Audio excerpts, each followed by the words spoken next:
Morrison present. Heickel. Heickel present. Heickel present. Reese.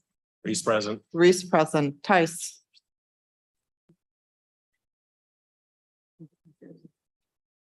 Westrom. I will go back and repeat. Ingebrigtsen is excused. Deestick is currently absent. Kerr is currently absent. Shona. Present. Langseth. Present. Langseth present. Thank you. Moore. Moore is present. Moore present. Thank you. Tice is currently absent. Westrom is currently absent.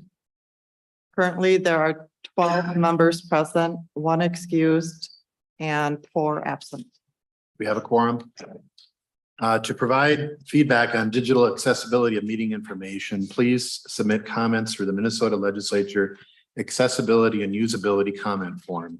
To learn more about requesting an accommodation, please visit FAQs for Disability Access or contact the Legislative Coordinating Commission. Public viewing of this meeting is available on YouTube. Is there a motion to approve the minutes from August 16th and August 17th, 2022? So moved, Mr. Chair. Commissioner Faber Question, Mr. won the race there. If we hit the button, is that silences? Ah, you Correct. see? The mic, so members, the microphones are all live. Members that are zooming in, please pay attention. We are going to have to roll call everything today. We have 4 people absent. We are just a little bit over a quorum. So if we do not have people, things will fail for the lack of a quorum. So please pay attention. Your microphones in the room are live unless you turn them off. So Commissioner Faber, move the minutes for August 16th and August 17th. I believe these we can do as a voice vote, or we? That's correct. Any discussion? Any discussion? All those in favor say aye. Aye. Opposed, nay. Ayes have it. Motions are approved. Members, report any potential conflicts of interest regarding today's business. Commissioner Peichel. Thank you, Mr. Chair. I'd like to report conflicts with proposal ID 2023-081 Minnesota State Trails Development and 2023-148 Acquisition of State Parks and Trails and Holdings. Thank you, Commissioner Peichel. Commissioner Albright. Thank you, Mr. Chair. I would like to report a conflict of interest for proposal 2023-169 efficacy of urban archery hunting to manage deer. Thank you. Any other members? Conflict? Becca, do you know of any of members who may not be here? Commission Member Faber, did you have a conflict of interest to report? 2023-100. Yeah, Mr. Chair. Yeah, I have, I thought that one was removed. Maybe it was removed. Yes, it was. Okay, removed. I apologize. Goofies. Huh? Testing you, just testing. Thank you, Ms. Nash.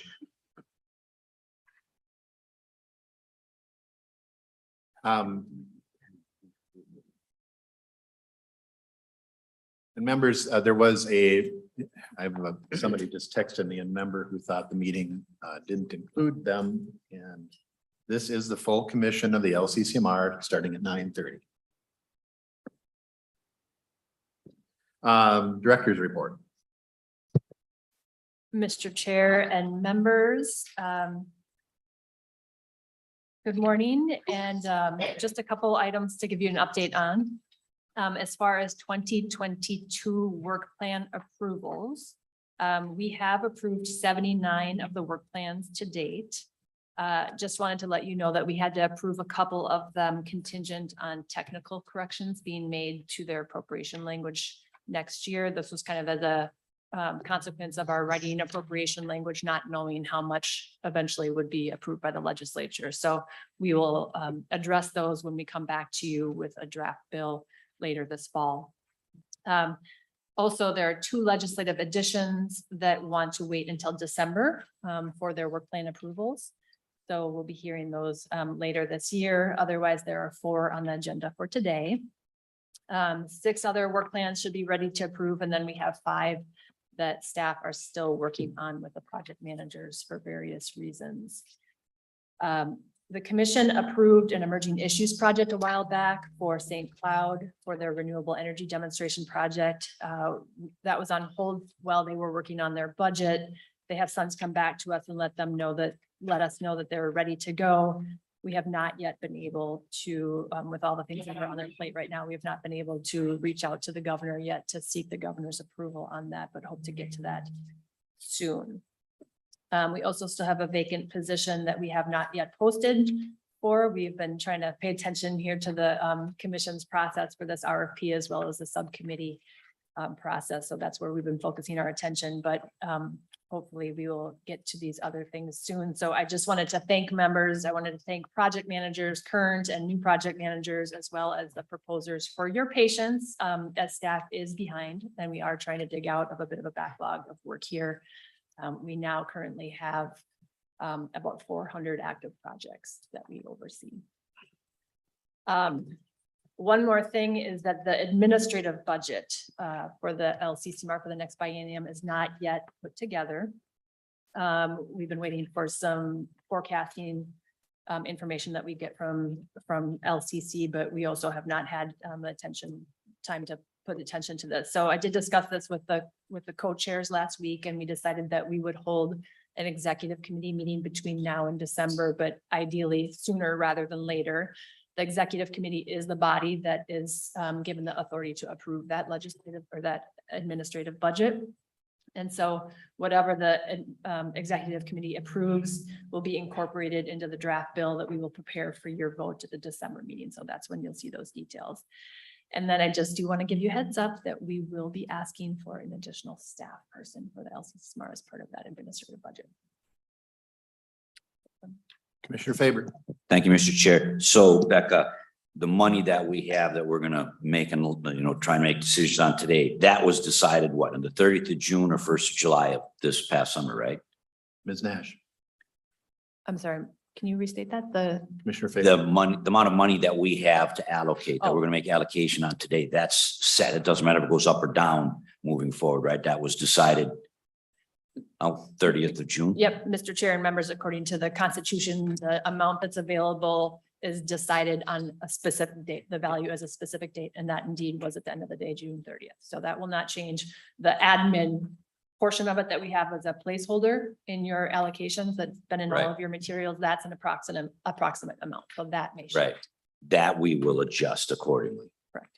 And we Yeah. do have that $250,000 buffer Yep. that we asked for you to withhold so that we could adjust for any mistakes and potentially for the administrative. Thank you.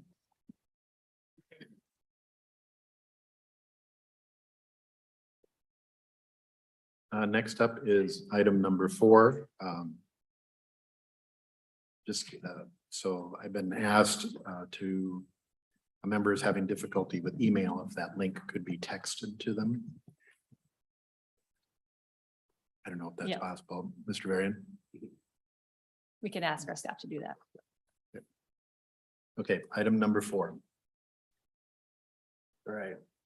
Mr. Chair and members, item number 4, there is a memo and several attachments with that. And just to note that any other references to documents, those are available if members would like those materials. But to get started, the town of Crane Lake is requesting to convey interest in land acquired with trust fund dollars. First, I'd just do a brief summary and then speak to the conveyance. And then there was an environmental issue, and then I'll speak to the member action. The town of Crane Lake is here and on Zoom in case there are any questions that staff are unable to answer. And for new members in the public, the town of Crane Lake has received 3 appropriations from the Environment and Natural Resource Trust Fund, totaling about $6,750,000 to acquire land, build a visitor center for Voyageurs National Park, and build a national park campground. Approximately 28 acres of land were acquired by the town in 2017. That land acquired was in a common interest community with outstanding rights owned by neighboring landowner. For the land to be developed as intended, the CIC needs to be terminated and the rights divided between the two parties accordingly. This involves conveyance of interest in the land acquired, which triggers the need for LCCMR approval.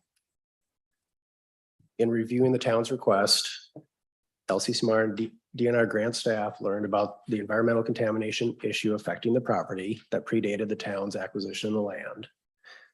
Future action will be needed by the commission to convey interest in property for an environmental covenant and easement access. Although no action by LCCMR is needed related to the contamination at this time. However, staff did feel it was significant enough to warrant notifying the commission. Given the standard practice is that lands with outstanding ownership rights of this type and lands with recognized environmental conditions are not acquired prior to resolution of these issues. It's with careful adherence to the procedures that fund acquisitions should ensure this, but further scrutiny may be needed in the future for acquisitions of property with the entities involved. So in regards to the conveyance, so the land was acquired by the town as a common interest community in which 14/15 of the common interest elements were owned by the seller and 1/15 of the common interest elements were owned by the neighboring landowner. The result is that the town of Crane Lake acquired the property, but does not have full ownership and ability to develop and use the property as intended. The town's proposal and request to the LCCMR is to convey to the neighboring property owner 0.1 acres of land, a road access easement, and an approximate 19-foot wide private dock access easement across land acquired with ENRTF funds. In exchange, the neighboring property owner would convey to the town of Crane Lake the neighbor's 1/15 common elements ownership interest in the land acquired with the funds. There is a letter requesting the conveyance and additional materials attached. Should note that in the memo, it does say 15-foot dock easement. It is actually approximately 19 feet. So just a correction there. In regards to the environmental contamination issue. So while reviewing this request to convey land, staff became aware of an environmental contamination issue on the site. That land that had not been properly disclosed or addressed prior to acquisition. Based on information that has since been obtained from the Minnesota Pollution Control Agency and the town of Crane Lake, it is staff's conclusion that the environmental issues are now being adequately addressed in accordance with the laws and regulations. And briefly for a timeline on that environmental issue, in 2010, petroleum contaminated soils were discovered and reported to the state. The release was attributed to 5 storage tanks, 2 of which were underground. Those tanks are thought to have been removed in 1993. In 2013, the MPCA began monitoring the site. It is leak site number 18150 as part of the PCA's petroleum remediation program. In 2017, a monitoring report indicated that there was a threat to adjacent surface water, including Crane Lake to the north and Camp 40 Creek to the west.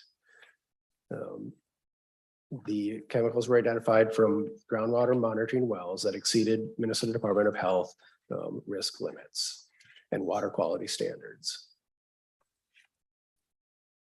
In 2021, the extent of the soil and groundwater impacts from the former storage tanks were defined and a cleanup remediation method was identified.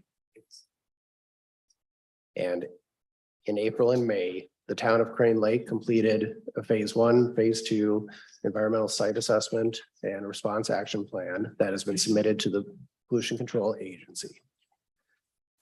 In June through August of 2022, the town applied to the MPCA Brownfield program. The MPCA provided a petroleum tank general release liability letter, which is attached. And the MPCA approved the response action plan and construction contingency plan. The approval is contingent upon additional conditions and clarifications. And that letter of approval is attached here, and you can see those conditions. It does include things like ensuring proper vapor mitigation system is installed on the building. There is a requirement for recording the environmental covenant and easement on the property. And that's what will require further action once we have a request for that conveyance. And so as of July, the anticipated completion date for the cleanup is October 15th or later this fall, with 1 to 3 years of monitoring after that before the completion can be, or the case can be closed. So again, all of these attachments, or the request letter, the release liability letter, and the response action plan approval letter are all attached, as well as the template for the MPCA's environmental covenant and access easement is there. And then any other documents can be provided if members would like. On a staff note, both the property rights and environmental issues should have been addressed by the town of Crane Lake before the land was acquired. And although adequate solutions were possible in this case, issues like these introduce significant risk to a project and could prevent a project from moving forward as intended. So staff are looking at what we can do and what the DNR can do to help identify these sooner. But for today, the action before you is regarding the conveyance of the land and the 2 easement accesses. So again, further action will be required after the town submits a request to convey interest in property rights for that environmental covenant and easement access. But if this is acceptable, a motion is provided in the memo to approve or deny the town of Crane Lake's request to convey to a neighboring property owner 0.1 acres of land, road access easement, and an approximate 19-foot wide dock easement in exchange for the neighboring property owner to convey to the town of Crane Lake the neighbor's 1/15 common elements ownership interest in the land acquired with ENRTF funds in 2017. And with that, if there are any questions. Commissioner Gibson, then Commissioner Reese. Thank you. And this is to staff. We've been hearing about this for a long time. And so today you're asking for the approval of the conveyance. Is that correct? Mr. Varian. Mr. Chair, members, yes, today we are primarily looking for an action on that conveyance request.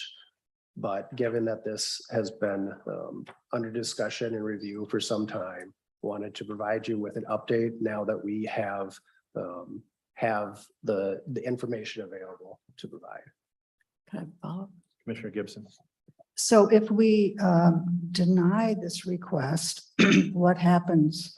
Does that come back to the PCA and all these permits? And I mean, it seems like it's been a very convoluted process, and we've been dealing with it since 2017.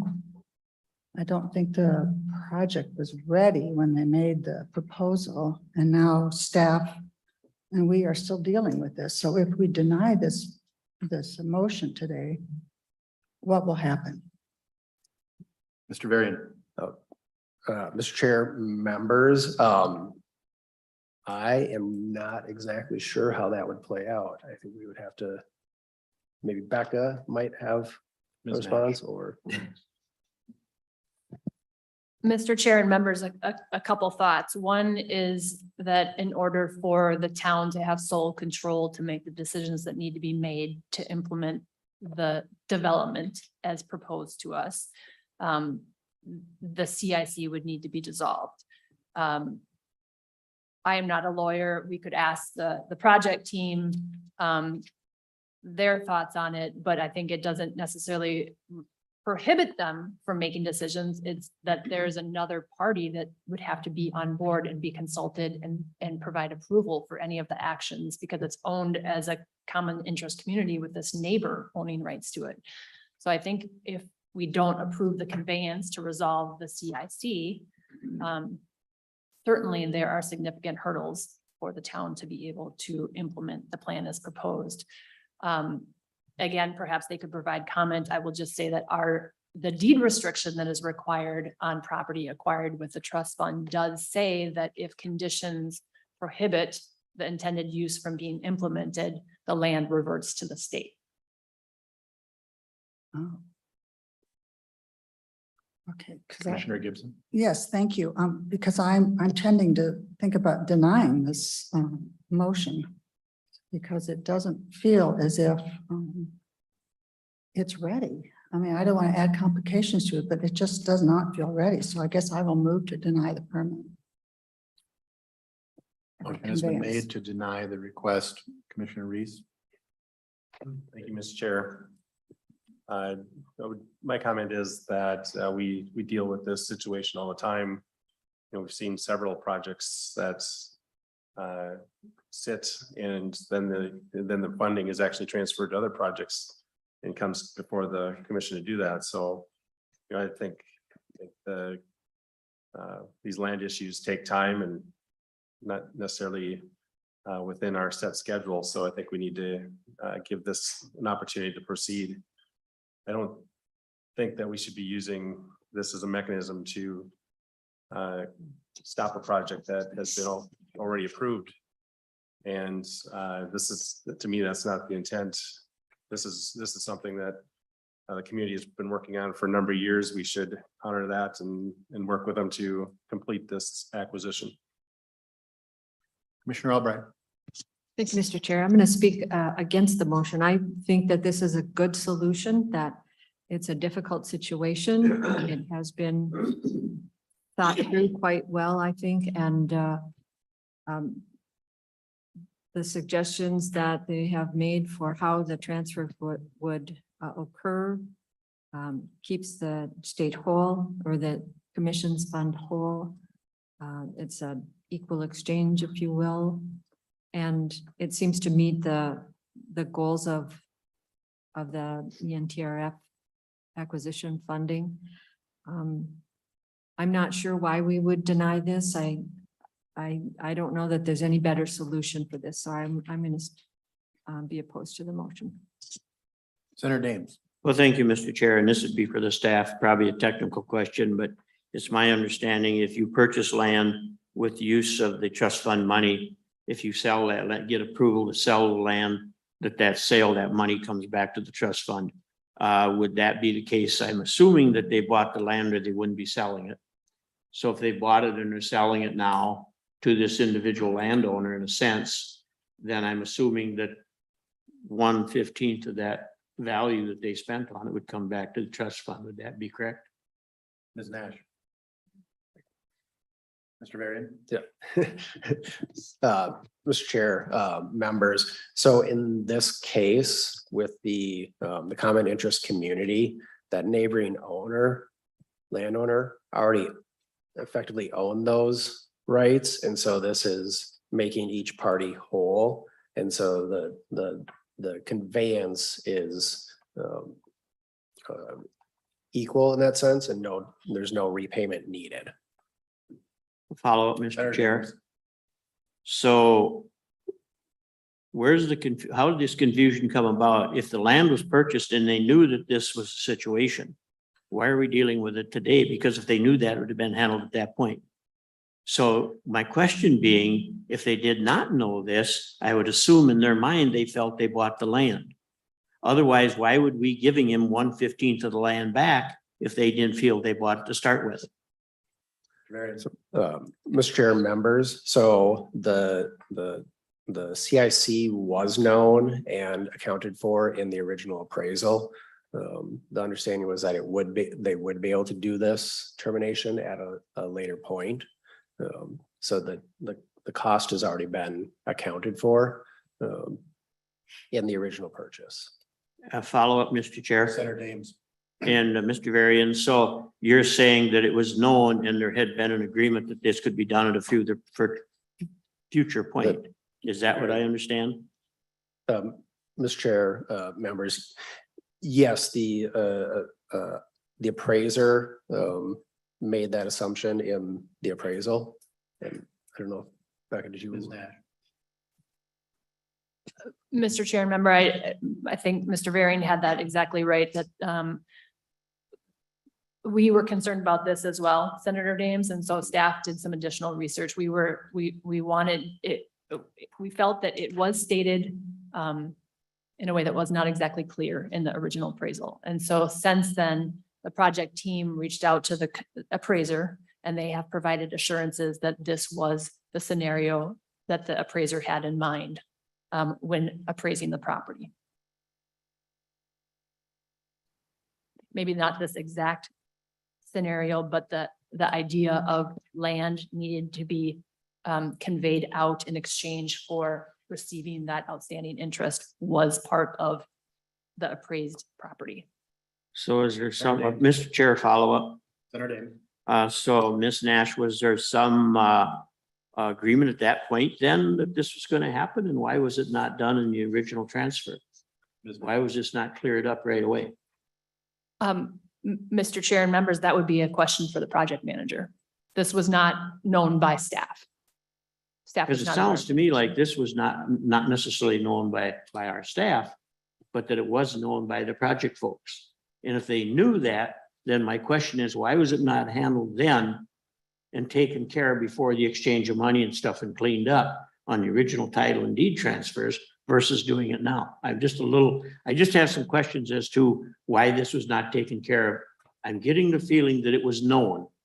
And if that's the case, then it should have been handled. And my question is, why wasn't it?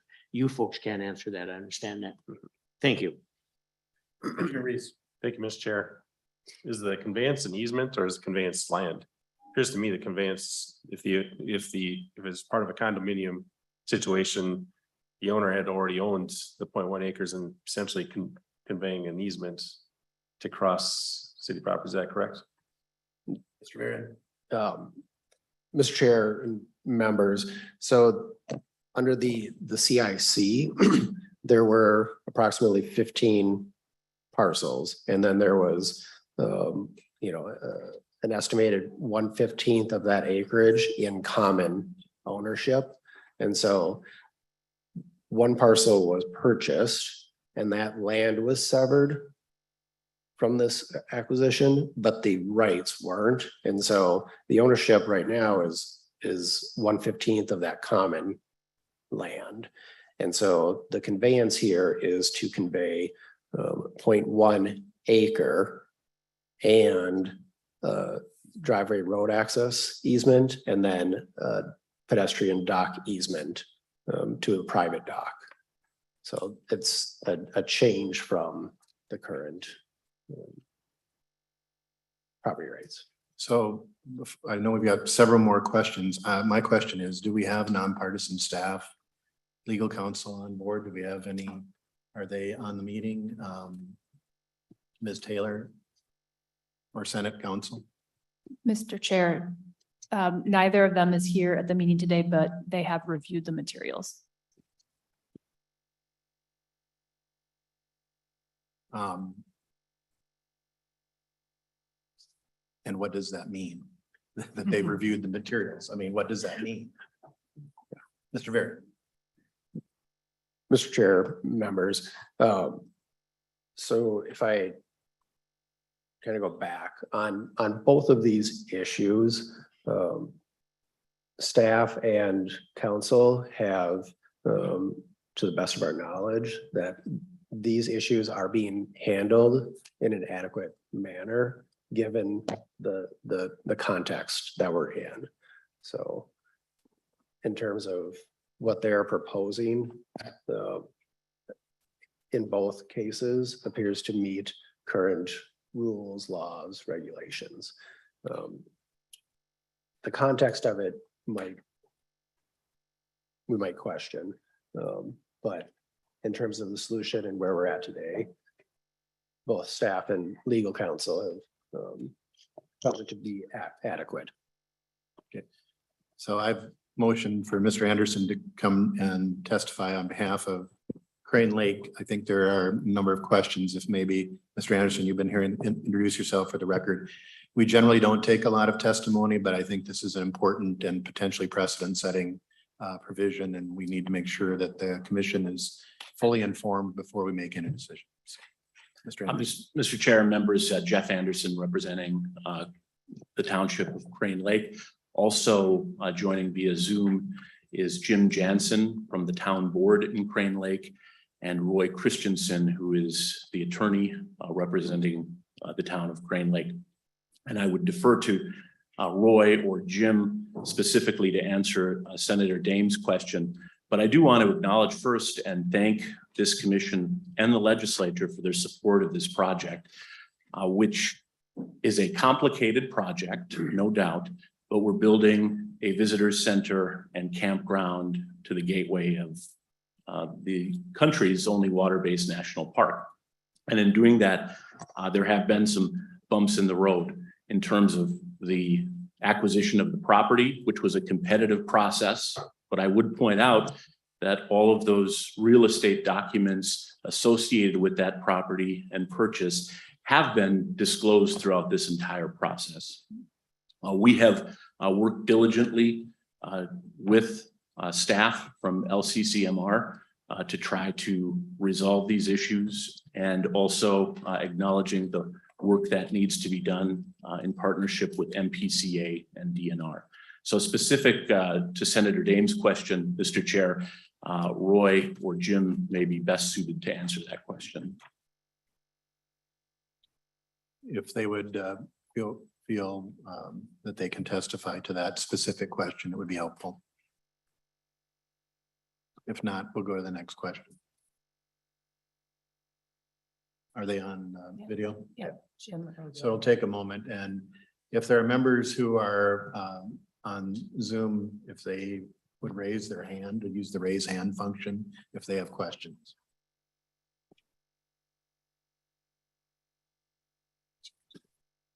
My name is Roy Christensen. I'm the town's attorney. I'm appearing by audio only today because my computer has a problem with the video. I think that there was a pending question that you wanted an answer to, but I hear the question again, and then I might be able to be helpful with answering it. Senator Dames. Well, thank you, Mr. Chair and Mr. Christensen. The question that I had was, it appears that this issue was known about before the land transaction was made. And if that was the case, I was curious as to why this was not resolved at that point versus coming back today, I guess is a short question that I had. Thank you, Senator. Unfortunately, I was just retained by the town to assist them with this process in the late spring of 2022. So I can only offer speculation or conjecture as to what was done 5 or 6 years ago when applying for the funds. What I know is that the single parcel owner who would be part of this land exchange, that parcel was not available for the town to purchase. Back in 2017 or 2016, it had already been sold to a private owner.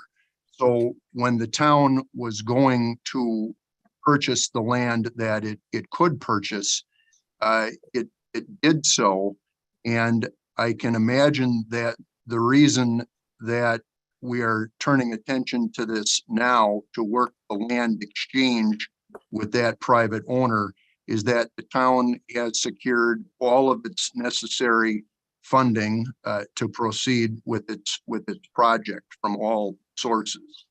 In this case, it is, I want to make clear, it is a land exchange whereby the private parcel owner would be giving up 1/15 of that private parcel owner's common interest rights in the entire CIC land in exchange for getting 1/10 of an acre and some preserved easement rights. So they have been stated before, but I want to emphasize no money would be changing hands in this exchange. It would be purely a matter of the private parcel owner not having any more common element interest rights in the land that the town owns. Thank you, sir. Senator Davis. Commissioner Gibson. Thank you, Mr. Chair. I had a question for either one of you. When was the contamination found? And did you disclose that right away? Mr. Chair and members, Jim Jansen here, I can answer that. The leak was reported in 2010 as stated in the documents that are available. And in all real estate transactions that was noted. I'd also like to add to Mr. Christensen's explanation as to why the town waited so long. In 2017, when the town acquired the land, the town was told by the county that the CIC had to exist. It needed to exist. And we tried at that point to find avenues to dissolve the CIC. And it wasn't until we became associated with Mr. Christensen and recently that it was decided that it needed to be dissolved. And that was the best way to handle it. And here we are today. Commissioner Gibson. Thank you. So I'm assuming you did a deed search on this land, and when you did that reveal any more problems? Mr. Jansen. Mr. Chair, members, so I'm sorry, did we do a deed search? I assume so. That would be probably protocol. We knew that there was the town knew that that there was a leak at that site. It was well known. The issue is that there aren't very many places in Crane Lake, and I mean zero, where this building could have been. The process to acquire the land was not an easy one, and it was a competitive one, and the town had to act in a responsible manner. And at that point, no other problems did exist. Commissioner Gibson. Thank you. One more follow-up. Thank you, Mr. Chair. So when you came to the LCCMR for funding, and I think it was 2017, were you aware of all these issues with the contamination and this 1/15 of an acre and some of these other issues that have now arisen? Would you say the project was shovel ready, or did you foresee some of these problems? We knew there would be, I'm sorry, Mr. Chair and members, we did know that there would be issues and hurdles, as there are with any project of this size and magnitude. But in 2013, the MPCA was notified and began monitoring the areas. So I guess we didn't know the extent of that MPCA issue. But at that point, we had no other options, to be quite honest with you. And like I said, it was in all the real estate documents that was always on board or on top of. We made it known. Senator Dames. Well, thank you, Mr. Chair, and Mr. Jansen. Can you tell me what's the resolution to the pollution issue? What'll need to be done to correct that, or can you tell me what's happening, what needs to be done? Mr. Jansen. Yes, Yes, sir, Mr. Chair, members. I'm not a environmental attorney, nor am I a cleanup expert, but from what I understand, they're treating the area in kind of different couple different ways and should be done treating that area in October. And then there should be a mitigation system installed in the building, which we know about, and as engineering has addressed that issue in our planning. And doesn't seem as though it's too technically difficult. It sounds like a radon situation where basically chutes are installed in the building and vent that any fumes to the atmosphere above the building and make it safe. In a case we've discussed it with Voyageurs National Park, and they have no issue with that as being mitigation for this issue. Thank you. So listening to that, I heard the word should be, maybe, not too technical. My question, Mr. Anderson, is if we laid this on the table and had, is there a need for imminent action? Can you come back with the actual plan that should have been done for cleanup? Or a plan or something, Commissioner Reese, I think you're correct that we've done with conveyances, but I don't believe we've dealt with prior contamination like this in terms of disclosure and cleanup, and what is the cleanup responsibility if we do this? If we delayed this till December, what is the impact of that? Because this, as I think commission members know, this is what Senator Westrom and I attempted to find a resolution for during session. It was agreed to send it back to the commission. We've thought at 2 meetings that we were close to having some agreement. And it seems that the new surprise here is this contamination. So what's the effect of delay? Is there a need for imminent approval? And can there be some clarity on the prior contamination in terms of how that will be resolved if we own this property?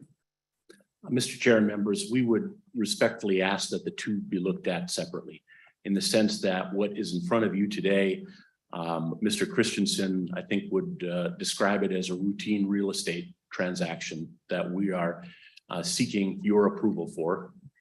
And we began that process back in March.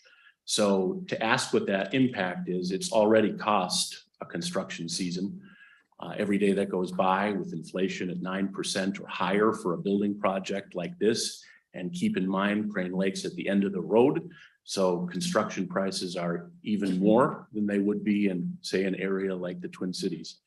We would ask to be able to move forward so that the process of bidding and the process for actually constructing can move forward.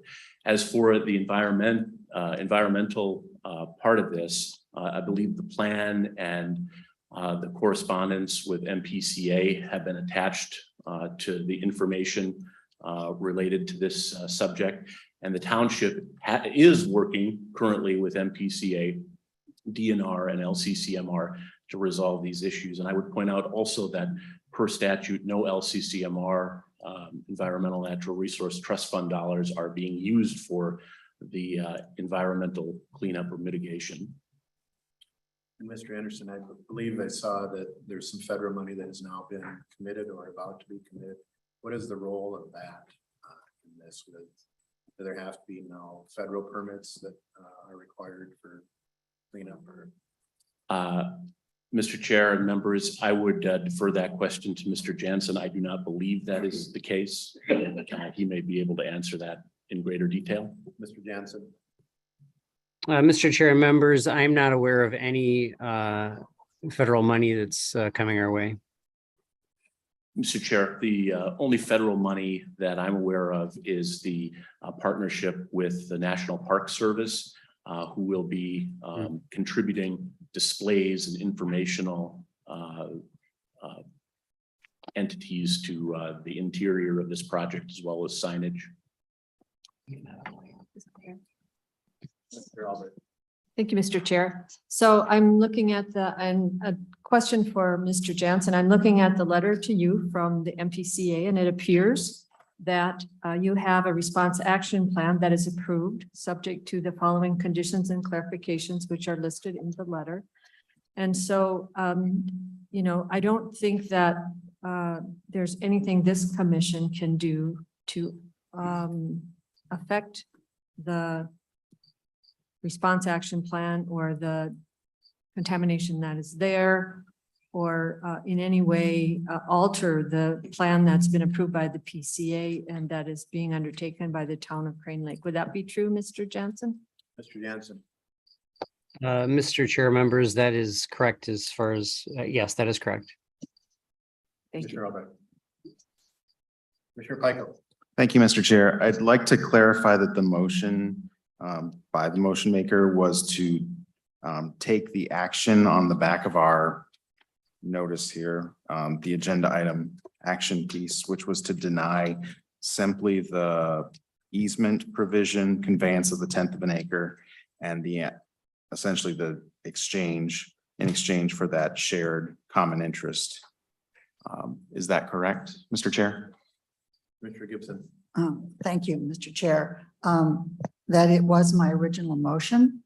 However, after hearing some of these and the many ifs that are still involved, I would like to change my motion to delay that motion. Delay the conveyance until a meeting until we get some of these answers to some of the many questions. Commissioner Pickel. I would move to a vote if we could, Mr. Chair.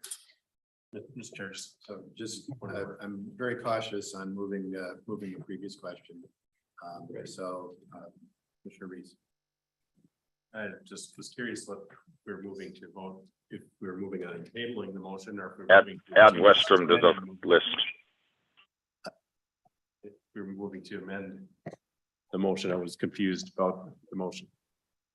Commissioner Reese, so Commissioner Gibson, upon Commissioner Pickel's question of the motion, she withdrew her motion and restated it as to delay. So that was what her restated and moved it as a delay. So that the motion that would be in front of us then would be to delay. Commissioner Reese.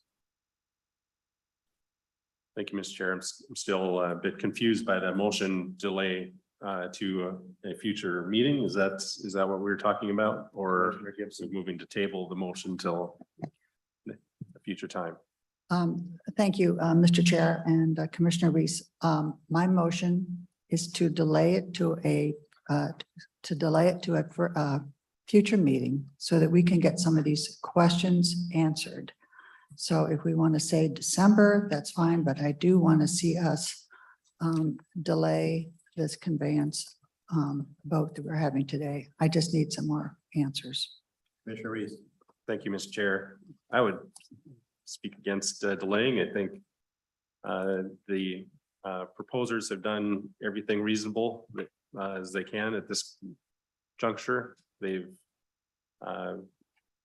seems to me they've done their due diligence. They've acquired the property. They're developed a structure to acquire the property. These aren't easy to do as they had testified. I think they've done everything from a MPCA standpoint. The MPCA provided a letter for them and acknowledging that there was a plan in place and that there was a plan to clean up the site. I believe that the city or the township is committed to that plan, using their own funds to do that. All these lands have these particular issues. If there isn't, the other way to look at it is if there isn't a project here, who's going to clean up that site? And so the township has committed to doing that as part of the project. So I think that's that's a good step and good outcome. In addition, we approved this project and the legislature approved this project. I think we're putting up technical roadblocks that really are not necessary at this point in time, perhaps because we may have our own biases towards the project. So I believe that this is a good project, should move forward. It's been through every step of the approval process, and this is just a minor change to their work plan. Thank you, Mr. Chair. I know Senator Westrom had, but I believe Senator Dietzick has a point of order. Thank you. Is it on? Okay, thank you. Yeah, point of order. I don't think we want to, if the chair could remind the body that we don't assign motive or point of views or intentions of other members when we're discussing projects. I think it's, we should be fair and balanced and not, we should not, if you could just relay what we should be doing, which is not bringing in intentions of other members. Thank you. I'd like to remind the commission that according to Masons, we do, and I think it's just general common practice, and we've talked about this before, we don't assign motives during the debate. It's about the measure, not the person who's making the motion and making discussions. Senator Westrom. Mr. Chair, I'm having to join by audio for temporarily, but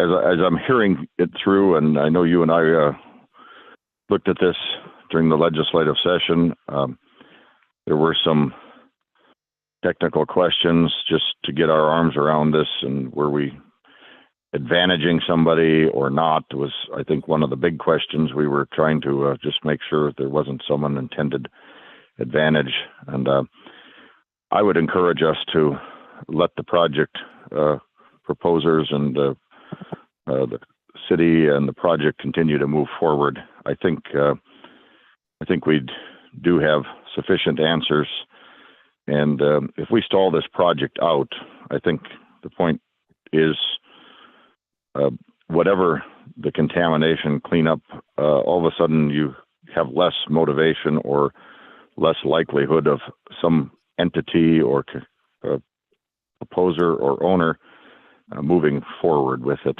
And so I think I'm satisfied. I think anytime we can have projects that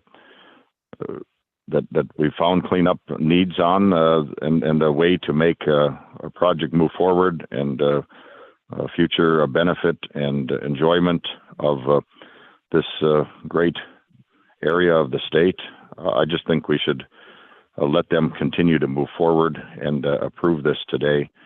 And so I think it's a win-win, and we get the project clean up the PCA. It's on board as it appears and it looks, and I just think it's a win-win, and everybody keeps moving forward to get the right thing done here, and as well as not stall it out. I know some of these projects, especially in rural towns and townships and communities, you've got a narrow window of construction and reality of working on projects.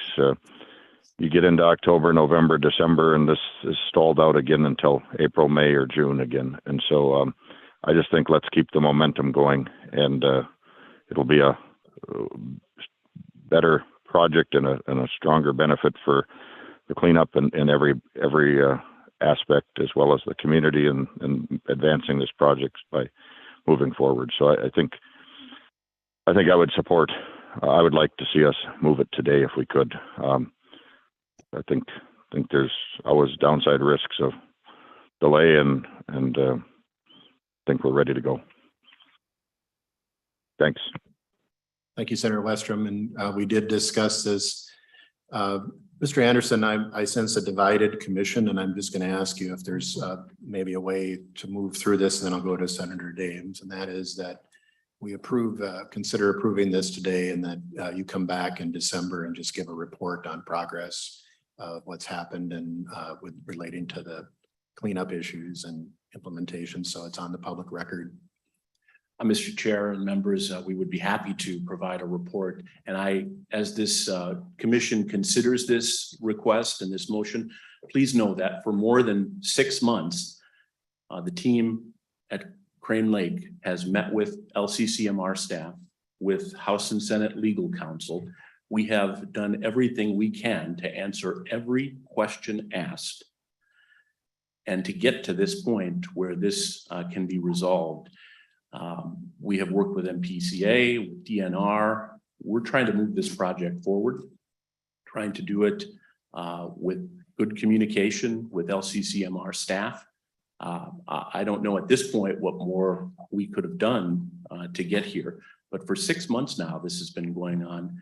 And we stand ready to continue to answer questions, but we would ask the commission to allow us to move forward with this. And again, would be happy to provide an update and report in December. And this would be approving the conveyance, but not the covenant. You'd have to come back and talk about the environmental covenant. Is that correct? Correct, Mr. Chair. Senator Dames and then Senator Dietzick. And I don't know if Representative Lewick has a. Senator Dames. Well, thank you, Mr. Chair. I appreciate you bringing up a solution such as you did, and that would be a solution could be agreed to. I had a lot of questions to start. I felt my questions were answered. I do think that the project is going to go ahead in the future.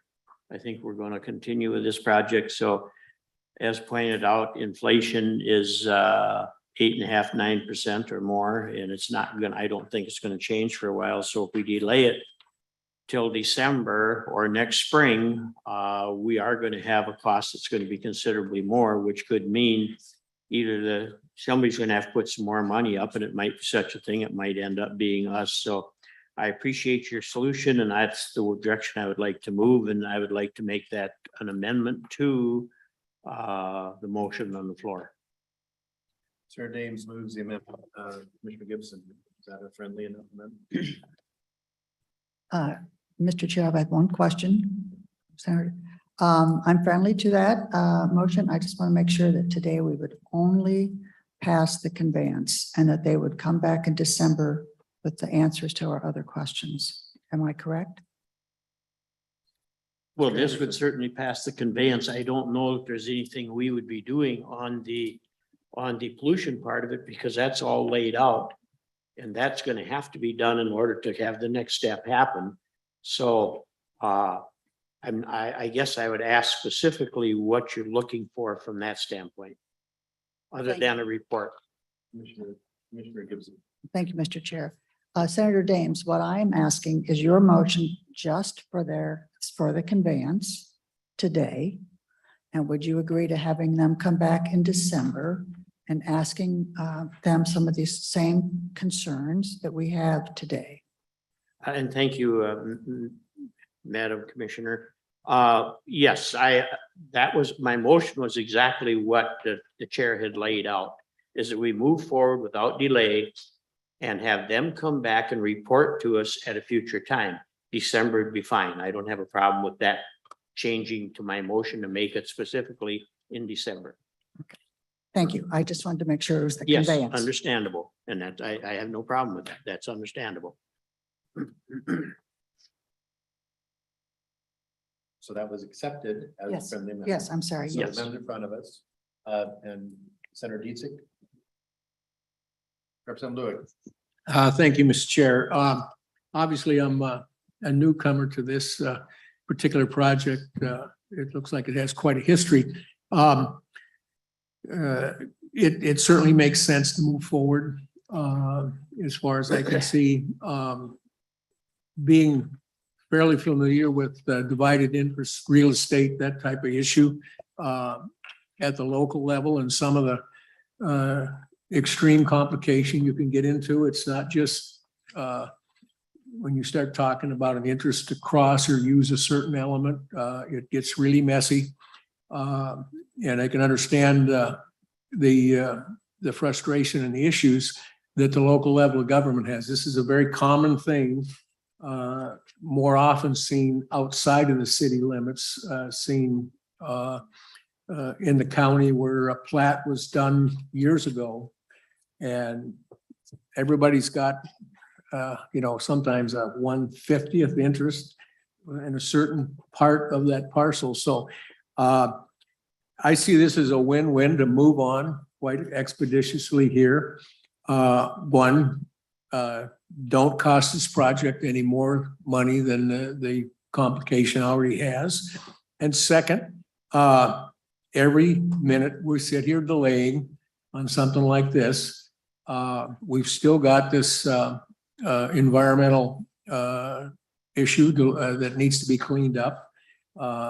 And as long as and it looks to me with the data that they provided that the LCCMR funds are not going to be used to involve the cleanup of the contamination. So I would say it's just time to get off the dime here and approve that portion as the amendment was or the motion was amended. So I think it's time to move forward. So the motion in front of us is the Gibson amendment to approve the conveyance modified friendly from Senator Dames that we will come back and report that Crane Lake and the team that's working that will report back at the December meeting on progress on the covenant. Is everyone clear on the motion? Is there any further discussion? Any further discussion? The clerk will take the roll. Hanson, Aye. Hanson, yes. Ingebrigtsen excused. Acom. Aye. Acom, yes. Albrecht. Aye. Albrecht, yes. Dames. Yes. Dames, yes. D-Stick. Yes. D-Stick, yes. Faber. Faber, aye. Faber, yes. Gibson. Yes. Gibson, yes. Her. Yes. Her, yes. Yes. Langseth. Aye. Langseth, yes. Lewick. Loic, aye. Lewick, yes. Moore. Moore. Moore excused. Morrison. Morrison, aye. Morrison, yes. Pikel. Michael, yes. Pikel, yes. Reese. Yes. Reese, yes. Tice. Tice, yes. Tice, yes. Westrom.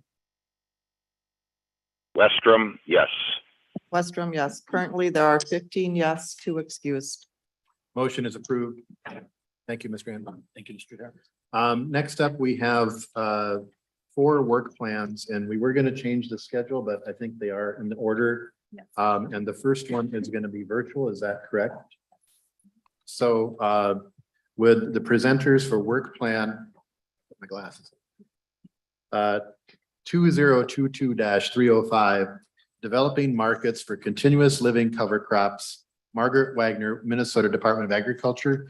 Welcome to the commission. State your name for the record and discuss the project. Yes, Mr. Chair and members of the commission, good morning. My name is Margaret Wagner, and I'm the manager of the fertilizer non-point section at the Minnesota Department of Agriculture. Today, I am presenting on the project titled Developing Markets for Continuous Living Cover Crops. I'll begin with just a quick definition of continuous living cover crops, as I will refer to this continuously throughout my presentation. So continuous living cover, or the acronym CLCs, refer to agricultural systems in which there are living plants and roots in the ground throughout the year. Continuous living cover systems can include cover crops used during fallow periods of annual crops like corn and soybeans. It can include winter annual crops that are harvested in the spring or summer, or perennial crops that constitute the entire cropping system. Continuous living cover crops have been shown to enhance water and soil quality, sequester carbon, build soil health, and provide greater biodiversity and pollinator habitat. Essentially, they cover that brown period between fall harvest and spring planting that occurs within an annual cropping system. These crops can protect the environment while also creating economic opportunities for Minnesota farmers and rural communities. To realize their potential, viable markets and supply chains are critically needed. This project is about supporting that initial commercialization so that there are market-driven opportunities for new crops in Minnesota. Our project will develop a grant program at the Minnesota Department of Agriculture to develop enterprises, supply chains, and markets for continuous living crops and cropping systems that are currently in the very early stage of commercial development.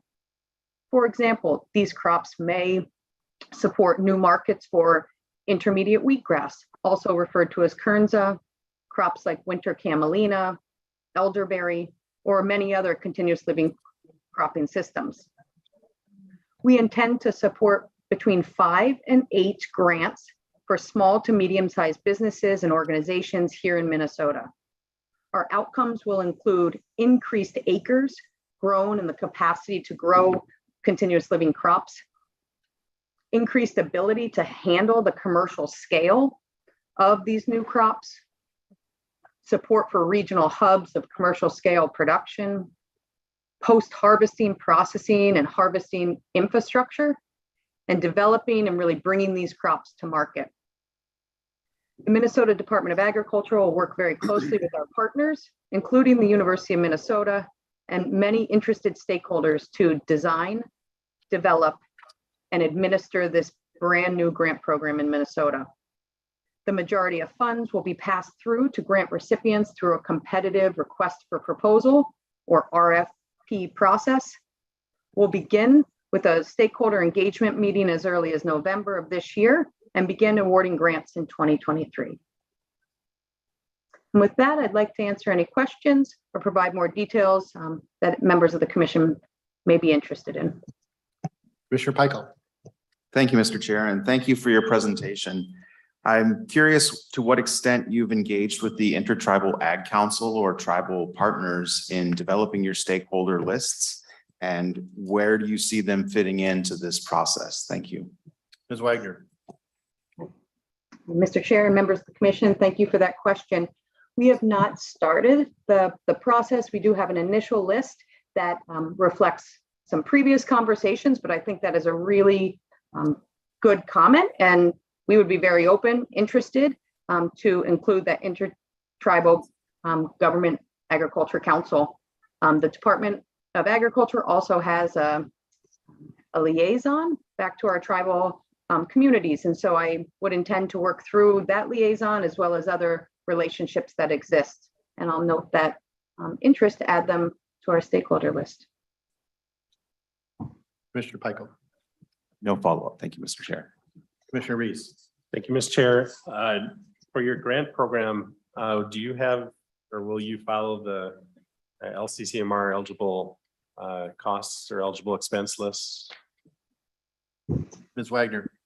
Yeah, thanks for that question. Yes, we intend to follow all the procedures of both the LCCMR as they outline their procedures, as well as the Office of Grants Management through the Department of Administration. So working and following all of those procedures, policies, and guidelines.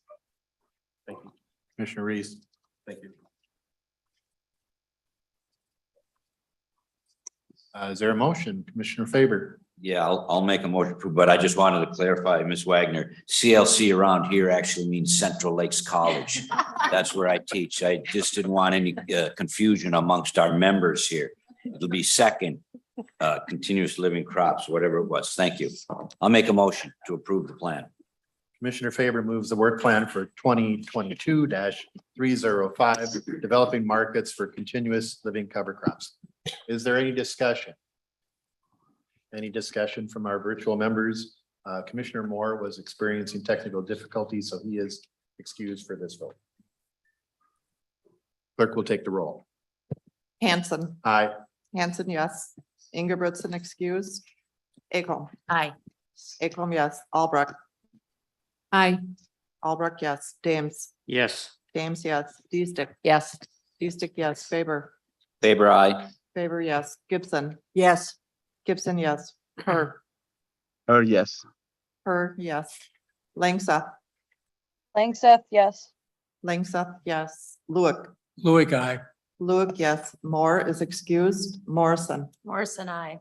Morrison, yes. Pickel. Pickel, yes. Pickel, yes. Reese. Reese, yes. Reese, yes. Tice.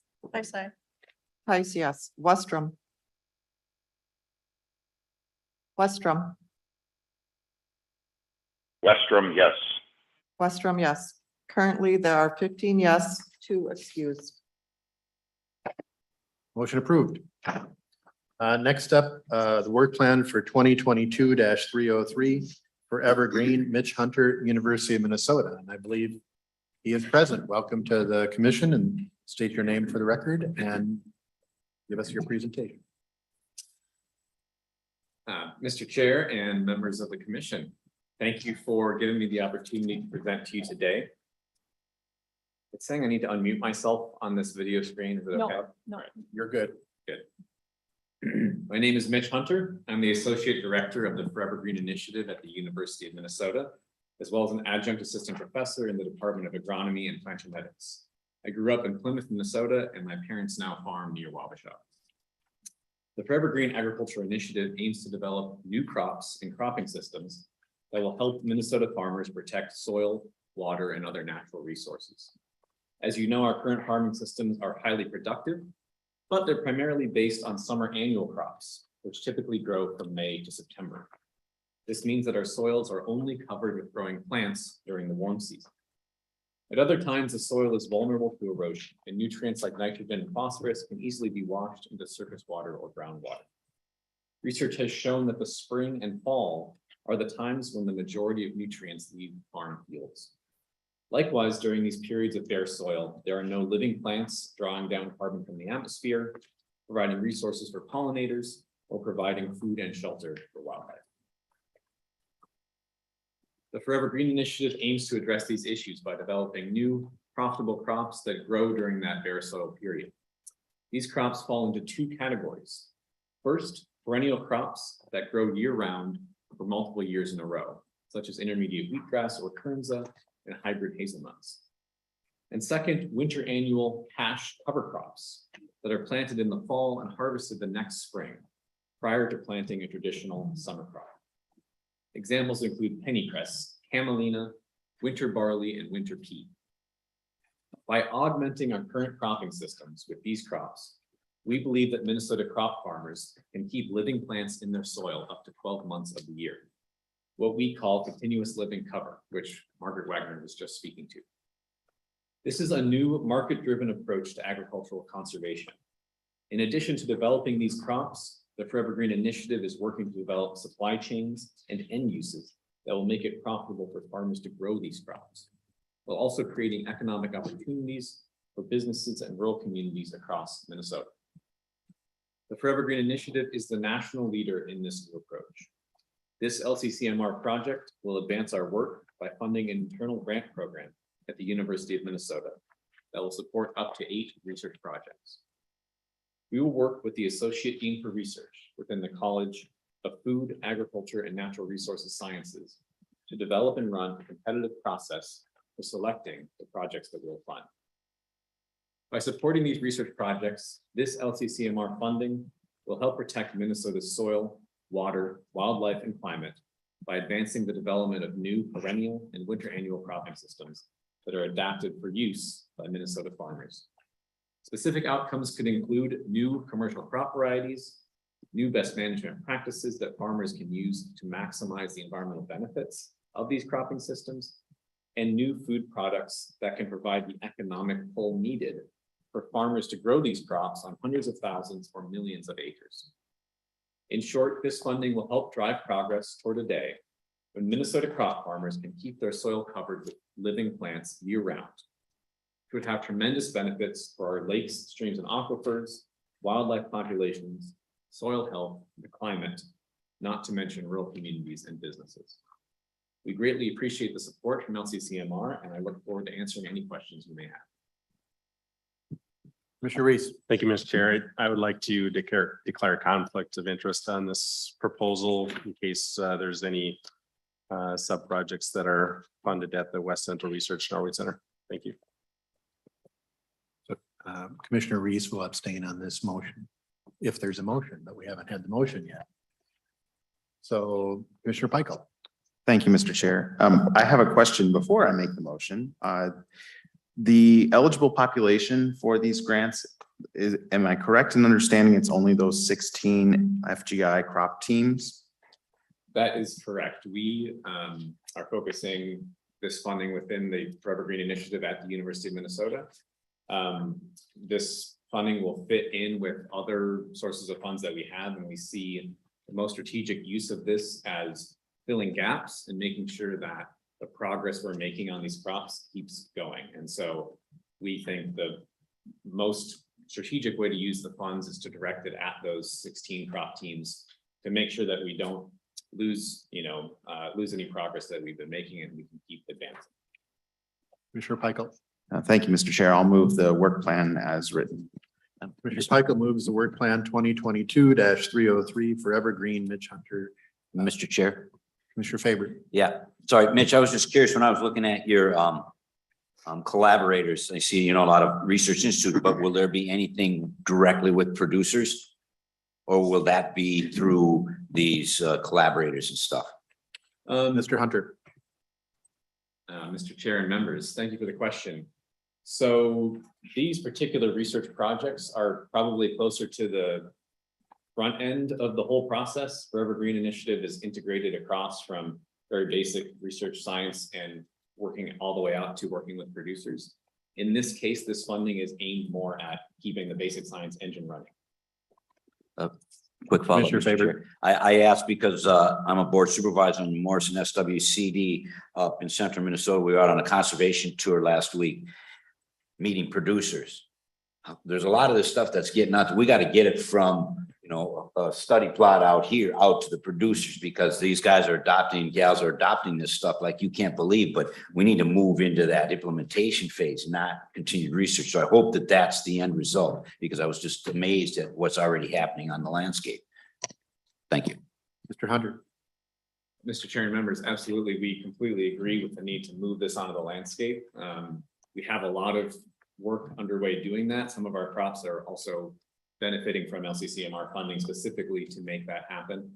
We also see the need to make sure we have good crops that farmers are going to be able to grow profitably. So the two go hand in hand, and completely appreciate your support for getting these crops on the landscape. Thank you, Mr. Chair. Commissioner Langset. Thank you, Mr. Chair. Thank you, Mr. Hunter. I just got a quick question for you on, I've worked with Don Weiss in the past, and I know the Forever Green Initiative pretty well. You guys do great work. Just wanted to check though, I know there's a lot of public dollars that go into the initiative, and there's also money from General Mills and PepsiCo. What is the stance on the seed patents? Or will these seeds from these crops be open to the public so farmers can actually keep and maintain seed? Or is it going to be a patent to some of these corporations? Thank you. Mr. Hunter. Mr. Chair and members, it's a very good question, and the answer is that it depends a bit on the crop. So different crops are following different paths towards commercialization. The first crop that we have brought into the marketplace is the Clearwater variety of intermediate wheatgrass or Kernza, and that crop is being commercialized in partnership with a few smaller seed houses across the state of Minnesota. Now, as we develop Kernza further and develop the remaining crops and commercialize them, it's likely that we'll end up with different licensing arrangements depending on the type of market that develops and the best way that we see to get these crops into the marketplace. So I can't say from where I sit now exactly how that licensing will go forward, but certainly our intention is to develop these crops for the benefit of Minnesota's natural resources and communities, and in a way that works with our farmers. Ms. Nash, does there have to be a firewall between ENRTF funding and commercialization? Mr. Chair and members, there doesn't need to be a firewall, but along with the funding comes a requirement that, the wording is a little interesting, but basically a proportion of the patent and any future revenues are shared with the trust fund. And Ms. Nash, is that clear in the work plan?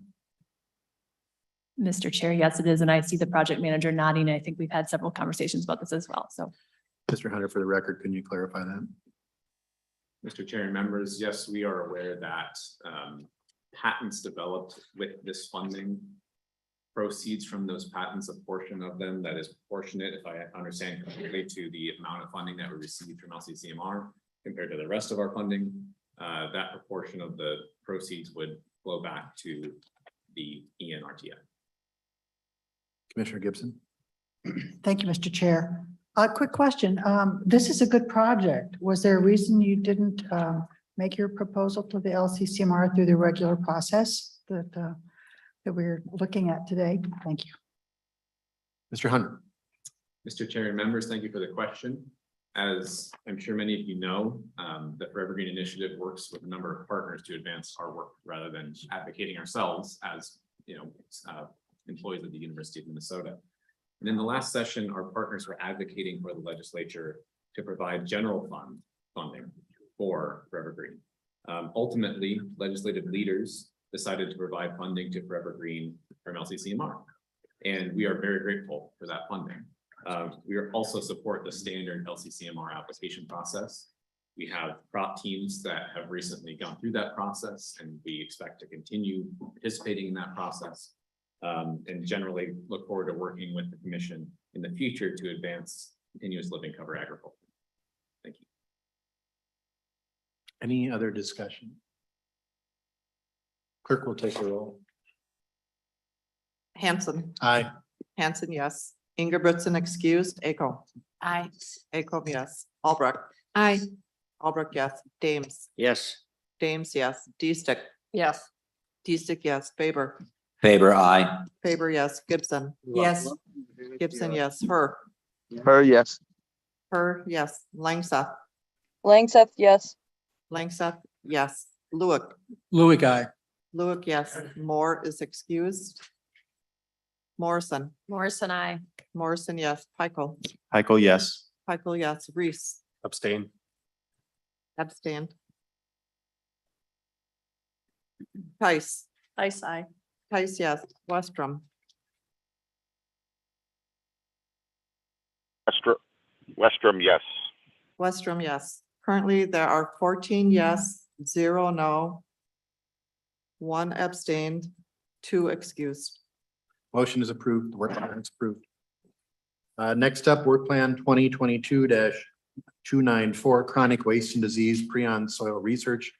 Dr. Tiffany Wolf, University of Minnesota. Welcome. Looks like we have a team of people from the University of Minnesota. If you could state your name for the record and present the work plan for 2022-294.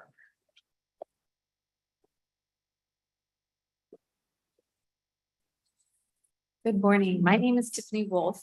I am from the University of Minnesota in the College of Veterinary Medicine, and I'm joined by Dr. Peter Larson and Mark Schwabenlander, also from the university. We represent the leadership of Minnesota Center for Prion Research and Outreach, also known as MinPro. I want to start by first thanking you for all of your support for previous work and for now hearing our current proposal related to prions in soil. As many here know, chronic wasting disease is a 100% fatal prion disease of cervid species, including deer, moose, elk, and caribou. CWD is not only transmitted between cervids through direct contact, but they are also shed into the environment through body fluids or decomposing carcasses where they persist and can be a long-term source of infection for other cervids.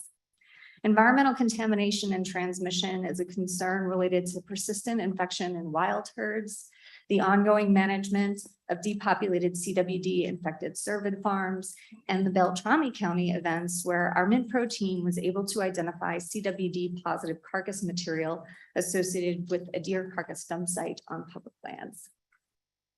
Thanks to LCCMR funds provided in response to the Beltrami County dump site discovery, MinPro has collected a suite of soil and water samples in and around the dump site across seasons to understand the fate of prions released into this kind of environment over time. We've also assembled a team of environmental and prion scientists to develop and optimize methods for the detection of CWD prions in the environment and across different types of soil. We are seeing promise with the use of environmental sentinels, such as steel and glass plates, to detect prions that are shed into the environment by infected deer. But the biggest challenge we're still working through is the optimal detection of prions directly from the soil substrate. With the newly awarded funds for CWD soil research, our work plan includes 4 primary activities. The first is to create a soil map of CWD risk across the state of Minnesota. As Minnesota is characterized by a diversity of soil types and matrices that vary across the state, we want to leverage existing knowledge to draft a soil risk map that can be used to prioritize future soil sampling and testing. We will update the map as MinPro continues to learn more about the prion soil interface through our ongoing experimental and field studies. Second, we want to grow a multidisciplinary soil prion research consortium to tackle the challenges of prion study in soil using a team science approach. Such an approach is a hallmark of MinPro, and it's really the reason behind the successes we've seen in just a few short years of CWD diagnostic test development. Using the same model, we will work with the university's Strategic Partnerships and Research Collaborative, or SPARC, to design and host a collaborative workshop, outline a strategy for partner recruitment, and develop a transparent and inclusive approach to research prioritization and support. For our third activity, we want to continue to optimize RT-Quick methods for prion detection across soils with different mineral and organic content. A variety of RT-Quick protocols developed with previous LCCMR funding will continue to be investigated and optimized using known CWD positive and negative soils. Finally, we want to combine what was learned in each of these activities to pursue new studies into the ecology of prions in the environment, specifically using strategies and leveraging partnerships emerging from the newly formed consortium, as well as optimized RT-Quick soil protocols. We will support new studies that will be initial phases of research into prion binding, detection, persistence, and degradation under different environmental conditions. We anticipate these initial studies will generate new preliminary information that will direct and leverage future funding opportunities for ongoing environmental CWD research. We are very grateful for LCCMR's ongoing support and confidence in MinPro's many efforts around CWD. The funding provided allows MinPro to do what we do best: bring together teams of bright scientists in a think tank environment to share, test, and build on new ideas for addressing our most pressing challenges related to CWD. I want to conclude with a big thank you to our legislators, our state and LCCMR committee members, you who have continuously invested in CWD research, as well as our collaborators in the DNR, the Board of Animal Health, the tribal nations of the Midwest, the service industry, private landowners, and many others elsewhere.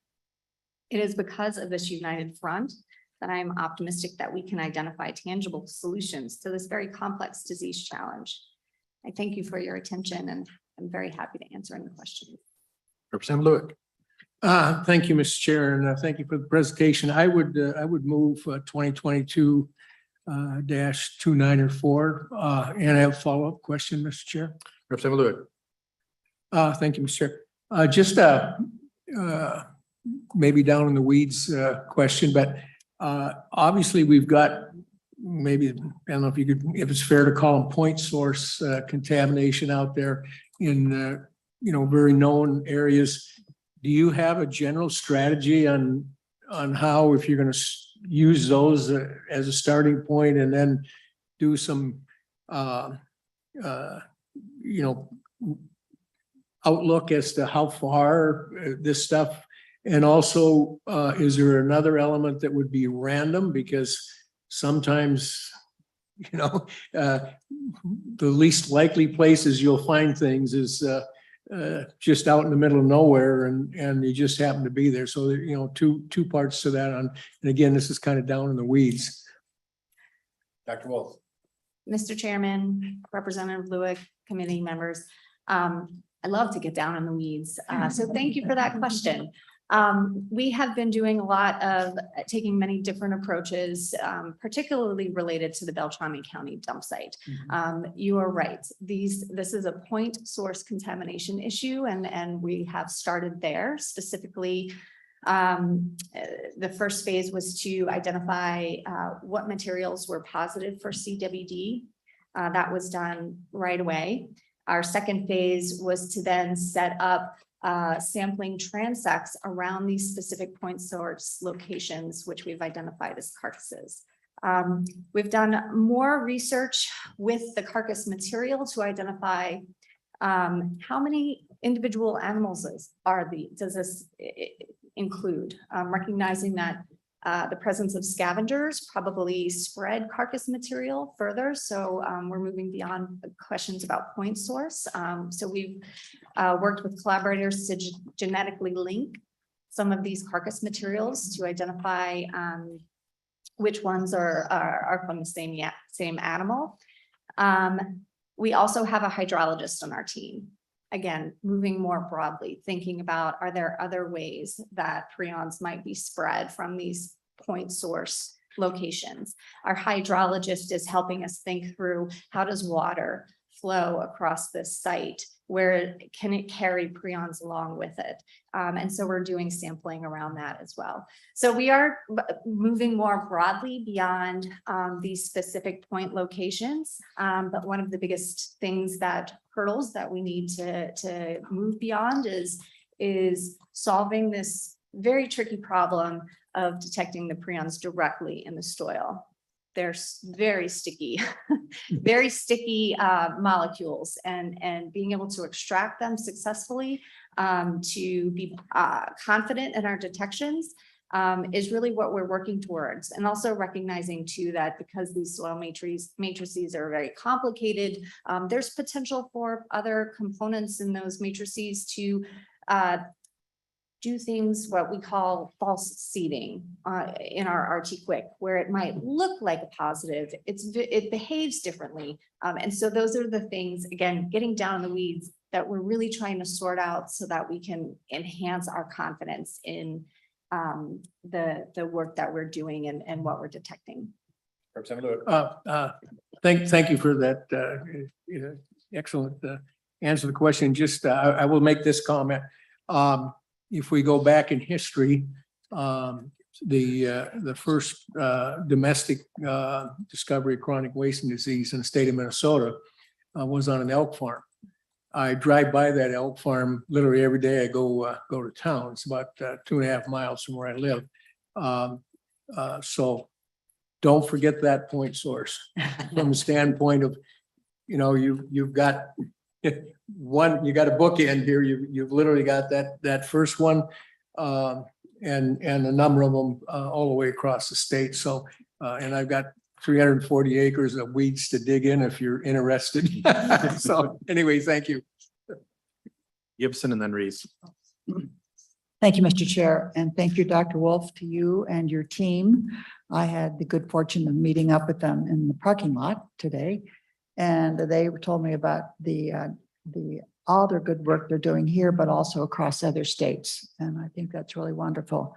I know this is a soil study, but I have to ask, have you found any prions in any of the predators that prey on the deer yet? Dr. Wolf. Mr. Chairman, Yes. committee members, MinPro has not been directly screening predators for evidence of prions.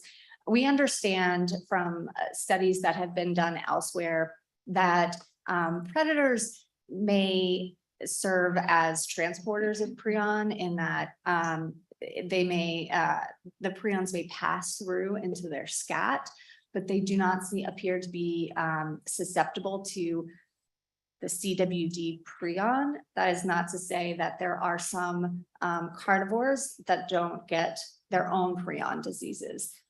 So it's a great question. It's not one that we have dived into specifically or strategically, although we are doing, in particular at the Beltrami County dump site, opportunistic sampling of scavenger scat when we do come across it at these carcass sites. Thank you. Commissioner Gibson. Thank you. Commissioner Reese. Thank you, Mr. Chair, and Dr. Wolf. Thank you for your presentation. I was curious, what is the risk for crossover? Is it high, medium, or low? Very similar to Commissioner Gibson's question, and not only in other animals, but potentially in humans. Dr. Wolf. Mr. Chairman, committee, this is a great question. This is a question that has been tried to be addressed by a number of different research teams, looking at the potential susceptibility of different species to this particular prion. I'm joined by Dr. Larson, who, given his training in evolutionary biology, I think would be ideal to answer this question. Chair Hanson, members of the committee, my name state is your name for the record. Peter Larson, assistant professor at the University of Minnesota. Regarding the question of risk, the concern from the scientific community at the moment is that we are trying to understand the diversity of CWD prions that exist throughout the United States. And it is possible that there are certain strains or variations of these CW prions that are a good match for other species other than deer or other cervid species. What that means is that it is possible that through repeated exposure, other species can potentially acquire a prion disease from these CWD prions. There are experiments from the USDA on swine, on cattle, and some of those are concerning that after repeated exposure, it can actually cause disease. With respect to humans, it depends on the amount of exposure. This is part of the reason why limiting prions from the food chain and making sure that the venison that we consume does not have prions, because we don't want to test that. We don't want to test the hypothesis of someone getting sick. And that this guides part of the diagnostic work that we're doing now as well. So overall, I would say the risk is unknown, just because the science is so young. But there are concerning experiments that have been done, that are being done right now, that indicate that the risk is non-zero, and we must proactively prevent the prions from coming in contact with animals and humans. Thank you. Commissioner Reese. A second question for Dr. Wolf. Could you just outline again the funding that LCCMR has provided to the Center for Prion Research? Dr. Wolf. Mr. Chairman, thank you for the question. Are you asking overall Yes. center funding? We have received a number of different funding support grants through LCCMR over time. The first one was awarded to Dr. Larson to really push the envelope in regard to diagnostic test development. Shortly following that, we received emergency funding to do more work towards outreach and education on CWD to diverse hunting communities. We also received an emergency issues funding grant to respond to the Beltrami County dump site discovery and do CWD testing there. And last year, more recently, we received support to specifically work on the soil questions, the soil challenges in detecting CWD and prions in general in soil. This year, we were very grateful to receive center level funding as well as this award as well. Yeah, thank you. Dr. Larson, could you share with the commission that recent publication about the mouse study with human hormonal activity? Chair Hansen, members of the committee, absolutely. Chair Hansen has referred to a publication, peer review publication that showed that humanized mice, mice that have the human prion gene knocked into their genome are susceptible to CWD, and I will share that. Thank you. And the center, Mr. Schrabenalder, if you want to just introduce yourself, since you've been standing there or sitting there throughout the meeting. Mark Schwabenlander. I am the Associate Director of the MinPro Center. And the team has materials available for commission members if they'd want to share with constituents or colleagues. Is that correct? Mr. Chair, that is very correct. Luke moved the work plan 2022-294. Clerk will take the roll. Hanson. Aye. Hanson, yes. Ingebrigtsen excused. Acom. Aye. Acom, yes. Albrecht. Aye. Albrecht, yes. Dames. Yes. Dames, yes. D-Stick is excused. Faber. Faber, aye. Faber, yes. Gibson. Aye. Gibson, yes. Her. Her is offline, excused. Her excused. Langseth. Langseth, aye. Langseth. Yes. Lewick. Louis, aye. Lewick, yes. Moore. More aye. Moore, yes. Morrison. Morrison, aye. Morrison, yes. Pikel. Pikel, yes. Pikel, yes. Reese. Reese, yes. Reese, yes. Tice. Tice, aye. Tice, yes. Westrom. Westrom. Westrom, yes. Westrom, yes.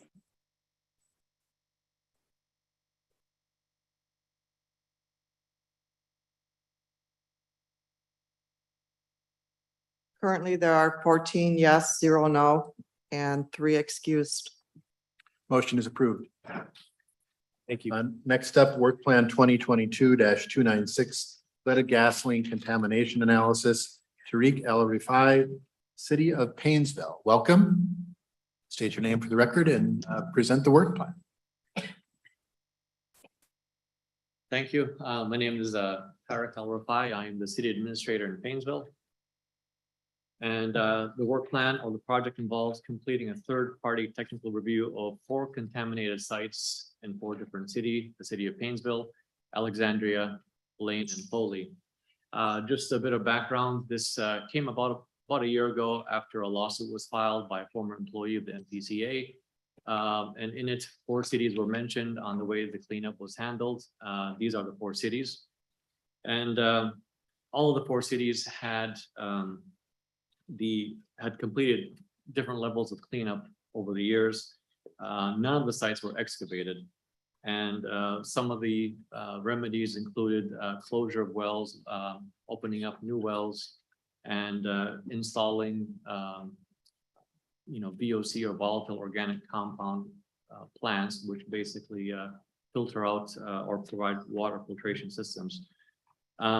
So what is being involved now is to complete a study or independent study to review what was done and to see if there is anything else that can be done to either improve it, to see if the remedies are adequate for what they are now in terms of the health of the water supply, and or recommend other remedies that could happen in the future. There's also some consideration given to assessing the overall risk of the water supply in these 4 cities. And a lot of this dates back to, in some cases, the early 80s and 90s when this contamination occurred. That's really the summary of the project that we are hoping to do today. Members, any questions? Commissioner Gibson. Thank you, Mr. Chair. I'm just trying to get some clarity here. You said you're just doing this project in Painesville, but it affected Foley, Alexandria, and Blaine. We're managing the project. Yes, it involves doing the study in 4 cities. The same analysis and the same study will be conducted in 4 cities. They've all had contamination. Commissioner Gibson. Thank you, Mr. Chair. So this contamination happened a while ago, and Yes. Are you going to come back for more funding to do the other cities? No, this involves all 4 cities at the same time. Thank you. Senator Dames. Well, thank you, Mr. Chair, and I'll move project number 2022-296. Senator Dames moves work plan for 2022-296. Is there any discussion? I have a question because you did reference litigation. Is any of this money going to be spent in response to litigation? Is there any expenditure that would go towards legal fees, et cetera, relating to that litigation? Mr. Chair, members, no, this is only for the study on the water contamination in the 4 cities. Any other discussion? Looking at our members online. Clerk will take the roll. Hanson. Aye. Hanson, yes. Ingebrigtsen excused. Acom. Aye. Acom, yes. Albrecht. Albright, yes. Albrecht, yes. Dames. Yes. Dames, yes. D-Stick. Yes. D-Stick, yes. Faber. Faber, aye. Faber, yes. Gibson. Yes. Gibson, yes. Her is excused. Langseth. Langseth, yes. Langseth, yes. Lewick. Louis, aye. Lewick, yes. Moore. More, yes. Moore, yes. Morrison. Morrison, I. Morrison, yes. Peichel. Peichel, yes. Peichel, yes. Reese. Reese, yes. Reese, yes. Tice. Hi, sorry. Tice, yes. Westrom. Westrom. Westrom must be having technical difficulties. Westrom, yes. Westrom, yes, thank you. Currently, there are 15 yes, 0 no, 2 excused. The work plan is approved. Next up is the subcommittee capital projects report. Ms. Nash, do you want to start that, or Commissioner Albright? Thank you, Mr. Chair. The Subcommittee on Capital Projects met 3 times. And we had a discussion at the beginning of our meetings on which items we're going to review. And so we limited our recommendations to the few that you're going to see before you today. We did look at some additional requirements that would be need to be met by applicants and recipients as a condition of receiving funding from the ENRTF. And all of that information is here before you. One of the first things that we did was to approve or agree on what a capital project definition is. And that is also in your materials. And that is a sort of a laundry list of items that is generally viewed by MMB as capital projects. I will also note that there are 2 recommendations. One is recommendations to the legislature, and then one is recommendations to the commission. So with that, I will move to approve the report titled Capital Projects Funded from the Environment and Natural Resources Trust Fund report to the legislature for LCCMR consideration dated August 26th, and also ask Director Nash to provide any additional comment on our process. Commissioner Albrecht moves. Ms. Nash. Mr. Chair and members, I can go through the recommendations in a little bit more detail. I'm going to tag team that with Mike Campana. As Commission Member Albrecht said, that there were 2 sort of categories of recommendations that came out of the subcommittee's work. The first one was related to statutes that the subcommittee and if the commission approves, the LCCMR as well would recommend to the legislature to enact. Because of the discussion that Commission Member Albrecht mentioned regarding sort of the definition of capital projects, staff did phrase some of these recommendations to be specific to capital construction projects. And we did want to clarify that in regards to some of the ENRTF specific requirements that we're going to talk about, we wanted to have land acquisition included in the definition of capital construction if the land acquisition is being done for the purpose of capital construction. So for example, acquiring land to build a visitor center, acquiring land to build trails, etc. The subcommittee also agreed to have an exclusion, a de minimis exclusion. So any cost, capital construction costs under $10,000 would not be considered in that definition of capital construction project. So the recommendations for the legislature are listed in the memo as well as in more full detail in the legislative report. In the legislative report, we actually wrote it up as draft statute. I would say that if these statutes were to be enacted or put into bill form, there's likely going to need some more fine tuning to be packaged together. So those should be considered sample, but not final. I'll just go through the recommendations here. The first one was to recommend that a 50% match be required for ENRTF funded capital construction projects. This match would be required from any entity and would be from non-ENRTF sources. So 50% match from non-ENRTF sources. Number 2 was that all funds needed to complete an ENRTF funded capital project or project phase must be committed and secured before ENRTF funds become available. So those funds could be appropriated, but they would not be released until all the funds needed to complete that project or phase were in hand. Number 3 was sustainable building guidelines, and this is for capital construction projects for new buildings or major renovations. And those must comply with the state's sustainable building guidelines. This is currently in our rider language, but the recommendation would be to move it from rider language into statute. Number 4 is the sale and alteration of use. And this was a recommendation for protections that ensure that buildings or other capital assets constructed with ENRTF funding continue to be used for their intended purpose for 25 years. This would be similar to the current requirements for land acquisitions, except land acquisition is for perpetual use. This would be for 25-year use.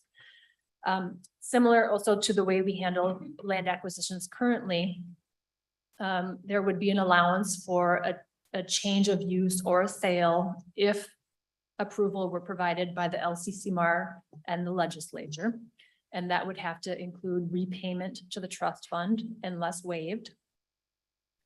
And it would require, in order for us to track this, it would require the filing of a notice of funding restriction on the deed of the property.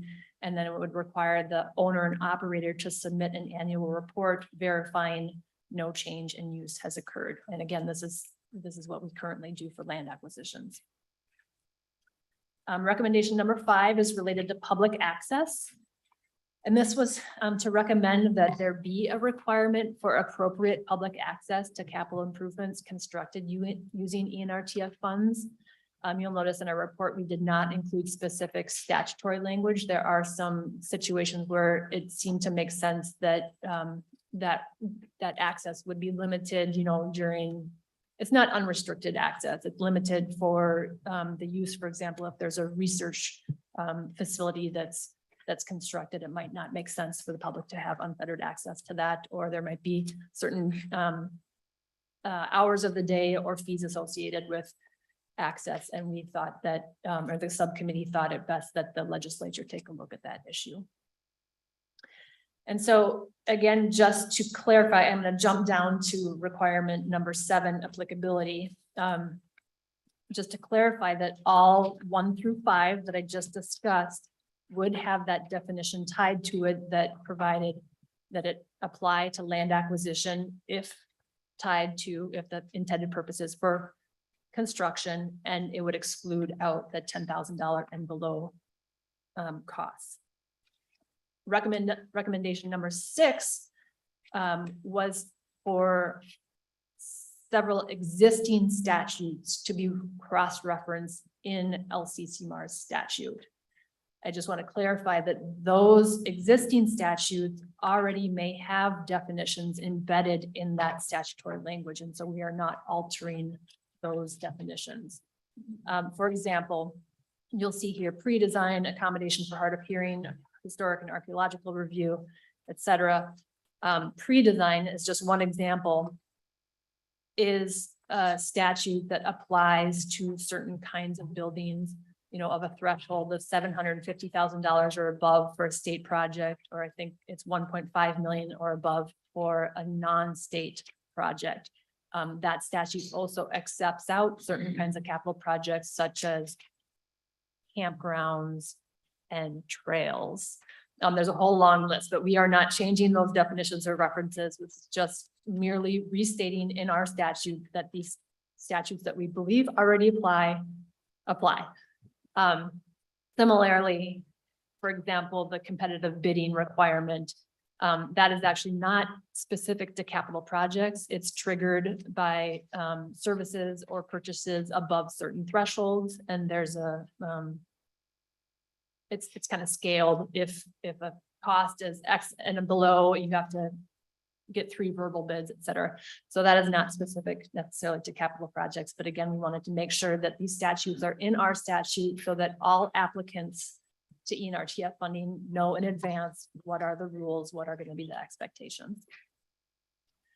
And then finally, from my part here, the effective date, this would be prospective. The effective date would be July 1st, 2023.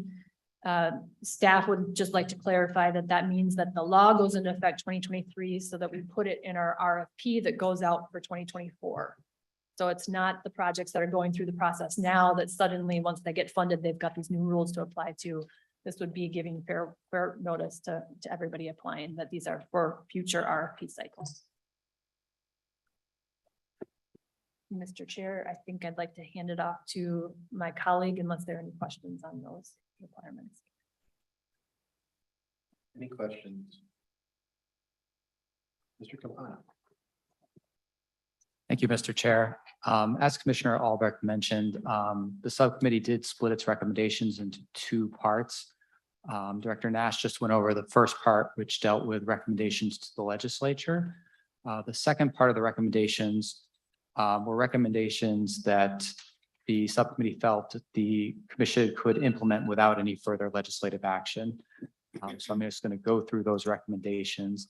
And the intent here would be that if the commission adopted these recommendations, that we would implement these for the next RFP round. So the RFP that would be going out at the beginning of next year. So to begin with, the first recommendation was currently commission requires a resolution from non-state entities stating support for a project. The first recommendation was to extend that requirement to the fiscal agents as well. The second recommendation is regarding operational funding.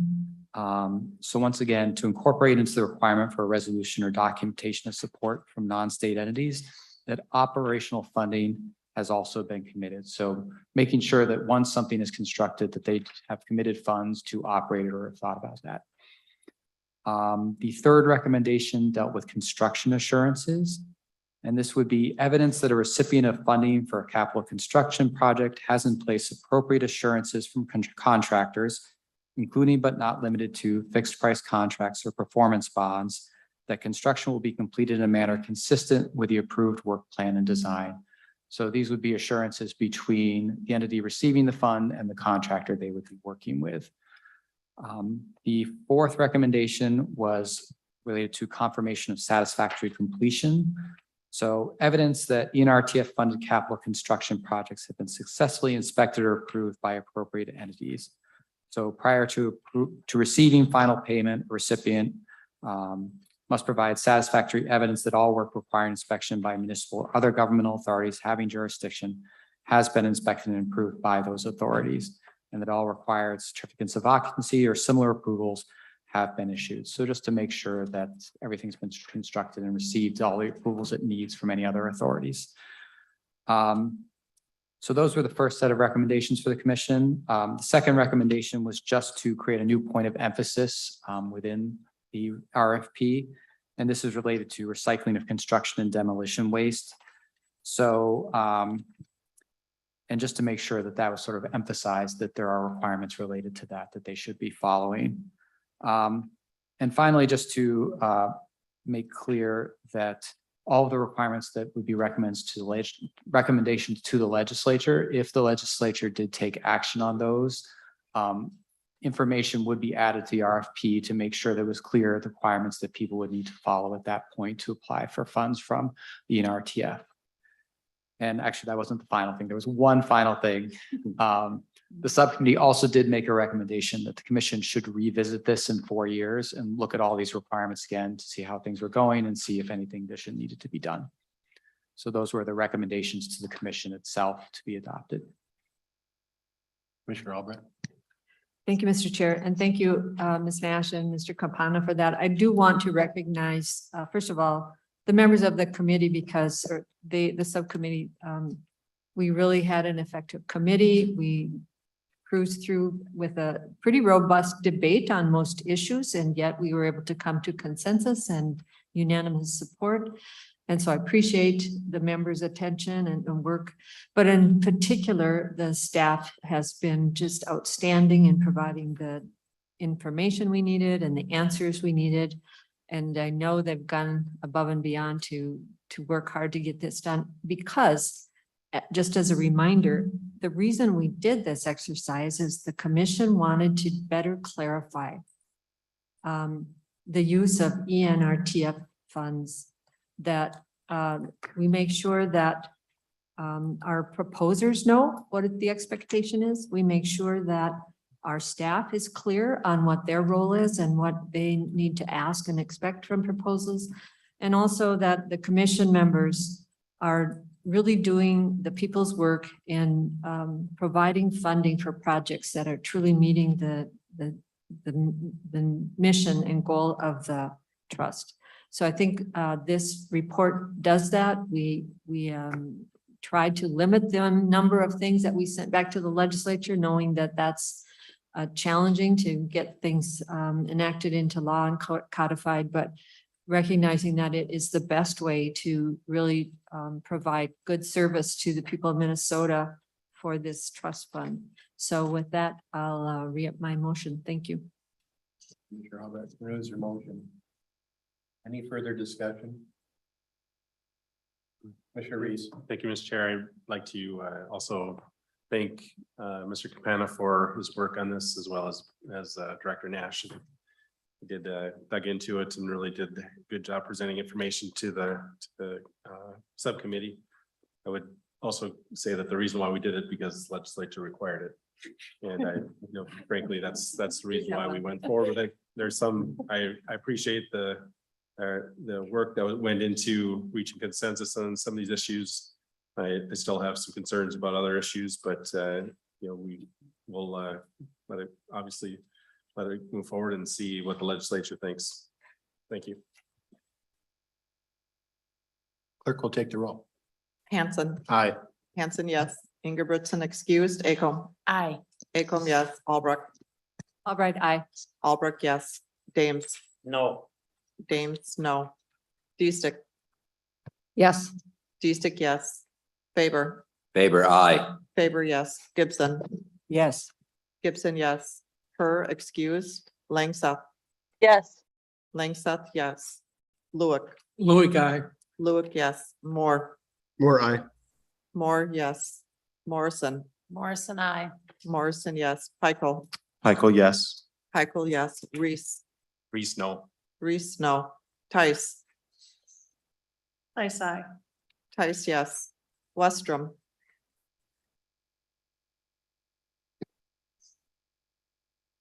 Westrom. Westrom, no. Westrom, no. Currently, there are 12 yes, 3 no, 2 excused. Motion is approved. Commissioner Albrecht, second motion, and the recommendations. Yes. Thank you, Mr. Chair. So secondly, we, in your report, you will see that we had recommendations to the commission that were not going to be codified, but would be instead added to the recommendations or part of our policy and application process. And so I would move those recommendations as presented in the report. Let me just read that motion here. Move to approve the items under recommendations to the commission in the memo titled Subcommittee on Capital Projects Recommendations dated August 26, 2022. Commissioner Albrecht moves. Any discussion? Clerk will take the roll. Hanson. Aye. Hanson, yes. Ingebrigtsen excused. Acom. Aye.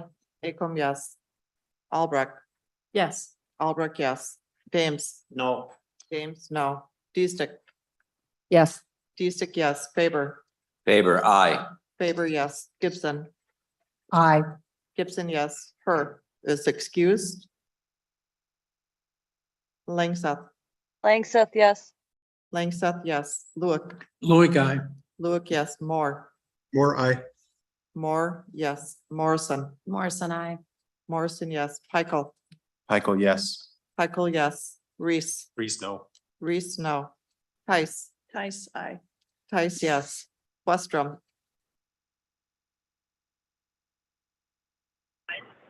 Westrom, no. Westrom, no. Currently, there are 12 yes, 3 no, 2 excused. All votes aye, the motion is adopted. Thank you, members, and Commissioner Albrecht, thanks for your work on that subcommittee. Next up is the proposed allocation, and we are just about back on time. Just about. So Ms. Nash, do you want to describe the memo and recommendations that staff has provided? Yes, Mr. Chair and members. And again, we have a memo in your packets for agenda item number 7, as well as a spreadsheet. And I think we also potentially have a handout for you as well. Is there a handout that already in the packet? Spreadsheet? Okay. Okay, so As a reminder, we have 79.6 million available for appropriation from the trust fund this year, plus a small balance from the Great Lakes Protection Account totaling $79,833,000 available for this round of RFP. Through discussions and prior actions, the members narrowed the list from 174 proposals that came into the LCCMR down to 89, thank you. 89 proposals to hear for presentation and further consideration of funding. The results of members' evaluation 2 is shown on the spreadsheet that was emailed to you on Friday and is in your packets today. On July 25th, the members discussed and agreed on the method that they were going to use for coming to an initial proposal selection and allocation agreement following evaluation 2. That method involved using the total amount available as the threshold for the initial agreement based on members' rank order, and that was the number of members allocating funds to a project, and the average amount allocated. We would go down the list and cut off when all the funds have been allocated. In the event of a tie, the cutoff would be at the dollar amount closest to the total amount available. So using this method, staff identified the cutoff as falling between 2 proposals. That would be 092 and 213. And those were tied. Eight members out of 17 had selected each of those. Rounding down to exclude those proposals resulted in a total allocation of about 77 million. Rounding up to include both those proposals resulted in a total allocation of 80 million. Since 80.9 is closer to the amount available, both of those proposals are shown on your spreadsheet as being included, but that also results in an over allocation of 1.072 million. So staff have provided some options that you might want to consider for resolving that overage. Additionally, in your evaluation number 2, several members included comments and that pertain to possible conditions of receiving the funds. If the commission does want to make those as a formal contingency, then they should, we recommend you act on that as part of your decision-making today. And to facilitate decisions on that, we highlighted in that final row to the right, far right side of the spreadsheet, where we saw 2 or more members making a same or similar comment, indicating that there might be support for that. So we have some process recommendations that are written in the memo, as well as some options for addressing the overage. Would you like me to say through those, Mr. Chair? Yes, Ms. Nash. Okay, Mr. Chair, members, we do recommend that before taking any formal action, the members discuss the results as well as the options for effective collective decision-making. We suggest reviewing this memo and the attached spreadsheets. And then perhaps after your discussion, or to start out with, someone could move to recommend for funding the proposal on lines 89 and above at their compiled allocation amount. That would be subject to reducing 1.072 and adding contingencies to proposals as agreed upon by members. And I just want to check with staff. Do I have that line number right? Is it 89 and above? 89 and above. Okay, great. And then you could discuss and decide upon how that 1.072 reduction could be addressed. And the options that we put out for consideration, option A would be reduce that overage amount from the 2 tied proposals proportionately. And in the handout that just went around, I think we show the results of what that revised allocation would be. So basically split the difference proportionately between those 2 tied proposals. Option B would be to remove the 2 tied proposals and allocate the resulting balance to fully fund any proposals that received at least 15 members' support. Any remaining balance would be carried forward to next year's RFP. Option C would be to reduce proportionately the overage from proposals in which less than 12 members selected for funding. That would be subject to that small project exception for the $200,000 floor for those other, the small project exception and the $200,000 floor for the other projects. That would be an approximate 13% reduction from the average allocation amount for those proposals. And that small balance left over after that would be carried forward to next year's RFP. And then our final option here was to remove the two tied proposals and put the resulting balance into either carry forward for next year, legislative discretion, or emerging issues. Alternately, you could split those three up and put them evenly in each of those lines. After deciding how you want to address that overage, we recommend that the members discuss and decide on any of the contingencies. And then finally, we would look for a motion to recommend the proposal package as shown on the attached spreadsheet, along with any agreed upon contingencies and approaches to that overage. And then direct staff to develop bill language for review by the commission, and all while allowing staff to make small dollar amount and technical changes as needed to correct any errors. And this would require 12 votes. Thank you, Ms. Nash. And just an important question, have the box lunches arrived yet? Mr. Chair, I think they're due about noon. Diana, I'm looking at you. Around noon. So once those arrive, we'll get the notice and then we can take a break for lunch. So members, before we start, I would like, to hopefully we can get to a consensus. And I think what I'd ask is if we could maybe just go around, make sure everybody has a voice and just says what they think about the scoring and thoughts that they have before we take any motions. And that we try to get a consensus and try to get a recommendation today. I think we've done a lot of good work so far today. I'm hopefully we can continue, but I want to make sure everybody gives us their thoughts. And so Representative Tice, since you were looking up first.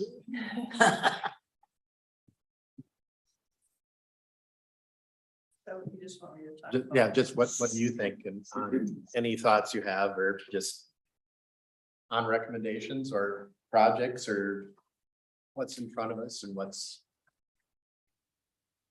First of all, Mr. Chair, I just want to thank everybody for their patience. I have had a heck of a year. I've had a lot on my plate. And so I was a little bit late getting my stuff here. So I just really want to thank everybody, especially you, Michael, for just understanding. Today's my mom and dad's anniversary, and it's the first one. My mom passed on June 17th. So it's kind of a special day, but not really. But anyway, I thought the process took me a bit longer to really get my hands around what I needed to do and what I wanted to do. Having been here for a couple sessions, I would say that I kind of wanted to revert back to what we had done. I'm not opposed to doing something new at all, but this year it was really hard for me. So the next time it might not be, but I'm actually pretty okay with everything that I'm looking at right now. It's always hard to cut down on some of the projects. It always is. So I probably would have, again, I'm going to go back to, I probably would have appreciated having in-person discussions with the presenters. I think that would have helped a bit too, to better understand some of the things. I really believe that seeing people eye to eye, face to face, just helps. And while, Zoom is okay, it is not the same. And so some of the projects, I probably had a harder time remembering what we talked about, even though I took a lot of notes, there were still some questions I had that weren't answered. So when I look at this, I think it's, unless I'm just missing something, just going through this really briefly, and I tried to yesterday as well, I think it's okay. I'm not really sure. Like I said, I think there's a lot of in the last couple of years, just a lot of, I think just getting clarity for exactly what the projects are, but overall, I think, I can handle it. So thank you. But again, thank you for your patience and helping me along. Representative Lewick. Thank you, Mr. Chair. I think this worked out pretty good from my perspective, from the standpoint that we go through life making all kinds of decisions. When you don't look at the bottom line, exactly how many dollars you're allocating to do something on behalf of taxpayers, I think you do a disservice to the taxpayers. Yeah, I think this is an improvement over last year, as far as I'm concerned, a big one. It gives you a pretty good perspective on the general support for these projects. And I think that's important going in. And it also gives you a perspective on quantifying that support with the number of dollars. So I think this a big improvement over last year. Better Dames, I was gonna go to you earlier, but you got up. Oh, okay, well. Maybe I knew when to leave. First, I have a question, and then I'll make a few comments. My question is, it appears on this worksheet that if you put a 0 in, so you didn't want to fund the project, that that's not taken into account in this worksheet. Ms. Nash. Mr. Chair and members, that is correct. So why would that not be taken account in this worksheet? If you did not want to fund a project, why would your input not count? Ms. Nash. Mr. Chair and members, and I may need to ask for some staff support on this as well. It is our understanding that the members wanted this to be sort of a two-pronged approach. One was to show yes or no whether you were interested in a project or not. And that would be signaled by your putting a dollar amount on that line. So a dollar amount meant yes, you were interested in funding, no dollar amount meant no, you're not interested in funding that project. That allowed us to give a ranking by calculating how many members were in support of each project. Secondly, for those who were interested in seeing the funding, we wanted to know how much, for how much. If we had taken into account the no amount, it would have had a significant impact on the amount of funding that you see in the compiled allocations. This would be a little more extreme than putting a low dollar amount, which we pretty much didn't give you an option to do. So it seemed like it was an artificial skewing of the dollar amounts down. It also presented a couple different dilemmas for us. One was, and also I should say, this is the way we did present it to the commission at the July 25th meeting. So I think we felt that once we got the scores, we had to sort of proceed to implement it this way. But we saw that there was a potential problem in that if we counted all those zeros, then it was very difficult for any project to receive full funding. That was one issue. Another issue was that if you calculated that way, in essence, if anybody put any dollar amount for a project, it guaranteed funding for that project. That also created a bit of an issue for us. Also, if you took into consideration those $0 amounts, it affected the small project amounts. And there had been agreement that there wouldn't be a reduction in those dollar allocations. That was one of the principles that the commission agreed to. So that created a conundrum about how you address the projects that were small and also that we had the floor for. And then finally, am I missing anything, staff? I think that was it, but we did have some debate. We did look at pros and cons for each of it, and we did present it to the commission in this way. So as I said, when it came time to doing the actual calculations, we felt we were already sort of committed to that process. And certainly there would, this was an experiment for all of us. And so if there are thoughts about how that would be done in the future, we definitely are open to that.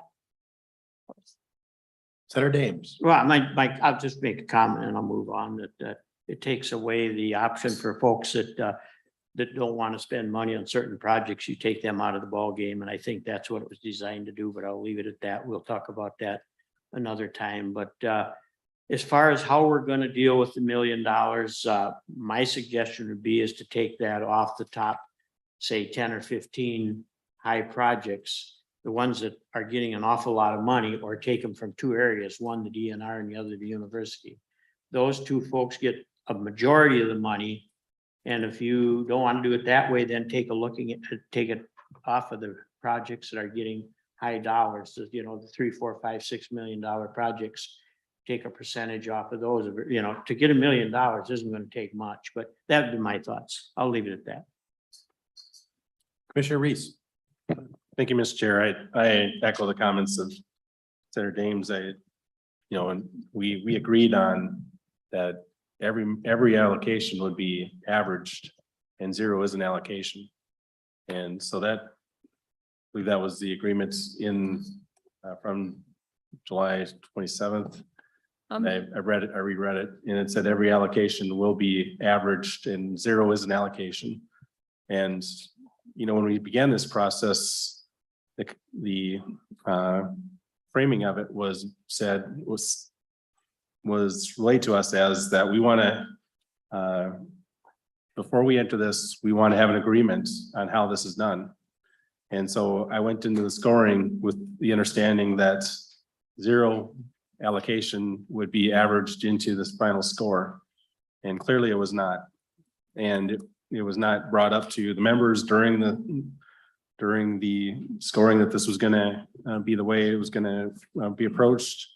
I would have scored differently if I would have known this. So I feel that the scoring process didn't live up to the intent of what was laid out at the beginning. And it doesn't make a whole lot of difference in the final outcome, but there were projects that would have received funding if we would have been living up to what we had agreed upon early on in the process. Thank you. Mr. Chair, members, there were several comments in the meeting, they were verbal, where people repeated back that we said the average amount from those allocating. And so that was staff's cue that we thought it had been conveyed and understood that that was what was going to happen. So I apologize if we got that wrong, but I apologize if we got that wrong. Commissioner Reese. Thank you, Mr. Chair. And I've been favoring increasing the amount for emerging issues, for example, and I thought the legislative discretion was a good column. Just because, especially in the emerging issues, that was one that really hurt not to have the average included there. And so if we're in favor of emerging issues and it misweighted against that to the other projects and keeping some money in there. So throughout the year, as issues like chronic wasting disease comes up and, we don't have funds to do that. And so I think those are funds that, we actually as a commission can direct with the governor's approval or final approval. So I'm disappointed in the way that this was handled. So I'm going two, and then I'm going to go two on the screen. So Commissioner Moore, do you have a comment on that, or do you want to give your 2 cents? I just wanted to comment on Commissioner Reese's point about the zero weighting for some of these. And I respectfully disagree. And for this reason, think about the number of commissioners that are voting on this number of projects. There are many projects that would have received a lot of zeros. And what would happen, I think, as a consequence if those were all averaged as zero contributions, is we would actually end up with a surplus of probably half of the available funding that we would then have to redistribute among the projects that were voted upon. I really think the process that was developed is probably the cleanest and most objective and most logical. So I actually support the approach that was taken, but I just wanted to challenge Commissioner Reese to think about the reality of this. If 16 members or 10 members or 5 members voted for zeros, there would be a massive surplus that would have to be then redistributed. It would take even more work, I think. I'll do one response. Yep. Commissioner Reese. Well, I think the agreement also included that any excess would go into the emerging issues and could also go into the legislative discretion. I believe that was part of the agreement that was discussed, at least the emerging issues was. So if you're in favor of emerging issues, and where do you get to vote on that at this point in time? So I'm going to go to Commissioner Langseth and then Commissioner Hurd or Senator Hurd. So Commissioner Langseth. All right, thank you, Mr. Chair. Yeah, I'm in agreement with Seth. I don't know what, if there's more incentive to be putting money in the emergent issues than what would be the incentive to actually be scoring on projects. So I really, I thought the process was great, really appreciated it. And I really like how clearly it's defined our plan here. I guess my general leaning at this point, based on the staff recommendations, would be option B. And I would just say, just because I do a lot of grant writing myself, I know how difficult it can be if a funder comes back and has slashed the budget. So that's right now, that would be where I'm leaning. Thanks. Senator Hurd. I don't have a comment at the moment. Thank you. Representative Morrison. Thank you, Mr. Chair. And, being brand new, I've done a lot of listening and taking it all in. And I'm very honored to be at this table with all of you making these decisions. I thought the process went well. I'm sort of leaning toward option C based on staff recommendations right now, but I will listen to what others think. Commissioner Faber. Thank you, Mr. Chair. I think I would be considered the VP of commission members' length of time on this commission, whatever that affords me. I think Nancy has me beat maybe Representative Hansen. So my 10th year here, seeing the different ends to this process now for 9 years, and arguably I would concur with my friends across the board here and a couple people on the screen that we had a tighter framework this time, probably more than in all the years that I've been on here. And I think we got to the point we're at today, much quicker way, I would argue, with less, I don't want to say pain, but less time spent maybe would be a better way to put it. And so looking at the different options, we all have the ones we really like, the ones that are mediocre, and the ones we really don't like. And that's just the way it is. That will never change. And so we have to come, down to consensus. We got to get 12 votes. That's what it's got to be, at least coming from here. Remember, these are recommendations to the legislature. So I'm happy with how it's gone this far. As Representative T said, I would be happy pretty much now with, if we just said, we'll just go right down the board, down to about the last ones, there'll be some in there I'm not particularly pleased with, and be the same with all the rest of you. So because we tighten the framework, I just strongly would suggest that it brought us here on a little bit smoother path, if we dare call it that. So thank you. Representative Acom. Thank you, Mr. Chair. And I appreciate certainly the amount of work both staff has done and that we all have done that have gotten us to this point. And I do think I appreciate that we have looked at these projects and we've analyzed them on a merit basis, and we have scored them repeatedly. I will say that in the final analysis, I was also like, I was having a conversation yesterday with Becca that I understand things a lot better once I go through them. And so when the proposal or when the process was put forward in June, I think I maybe more was understanding, like Commissioner Reese and Senator Dames, that a zero would be an allocation. And so I was surprised to see, but upon conversations and looking at scenarios, how it could have turned out otherwise, I certainly appreciate and think that this is a wise way to go about it. I do have a quick question, if I may, and that's about the comments that are in the yellow. If there are any of those comments that were made by commissioners that staff have any concerns with in terms of, are they questions or conditions that are appropriate? Are there any that are not appropriate, I guess? Ms. Nash. Mr. Chair, members, thank you for asking that. I think that there are a couple that would perhaps be not needed. They were things that could be addressed. In some instances, a clarification, for example, was asked that we could just address in the work plan. I think there's one, we weren't quite sure about line 85, mentioned a feasibility study.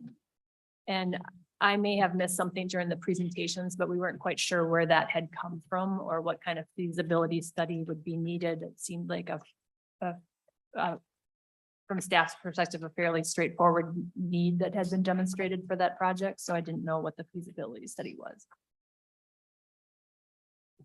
Representative Macomb. Thanks, that's helpful. So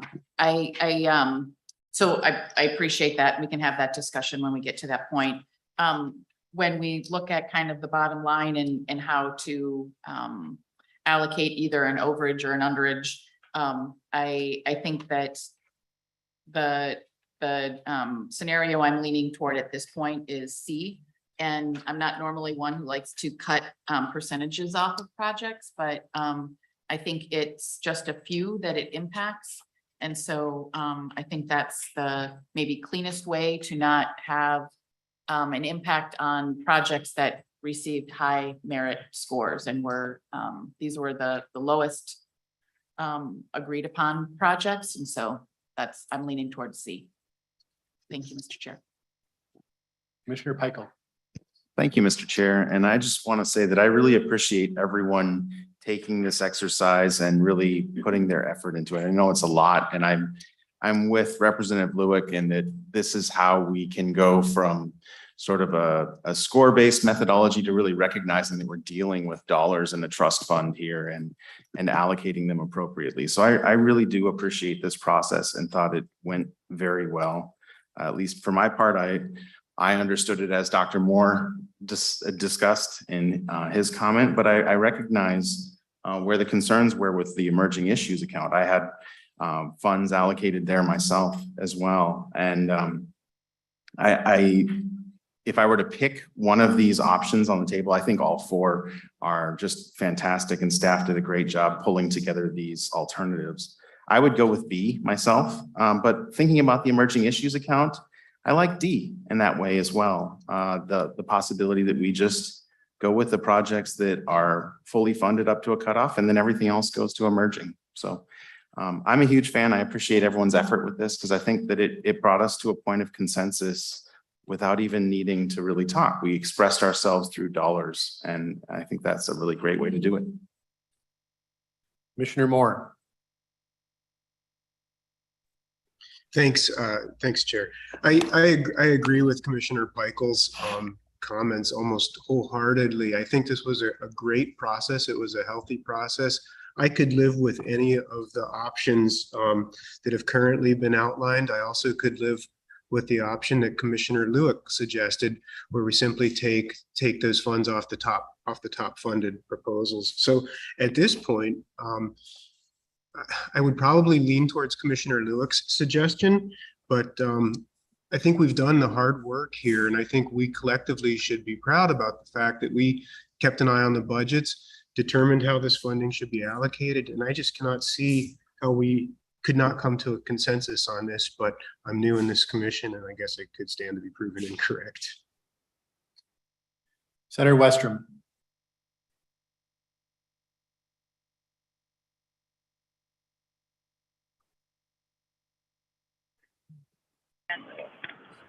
I didn't have my hand up, Mr. Chair.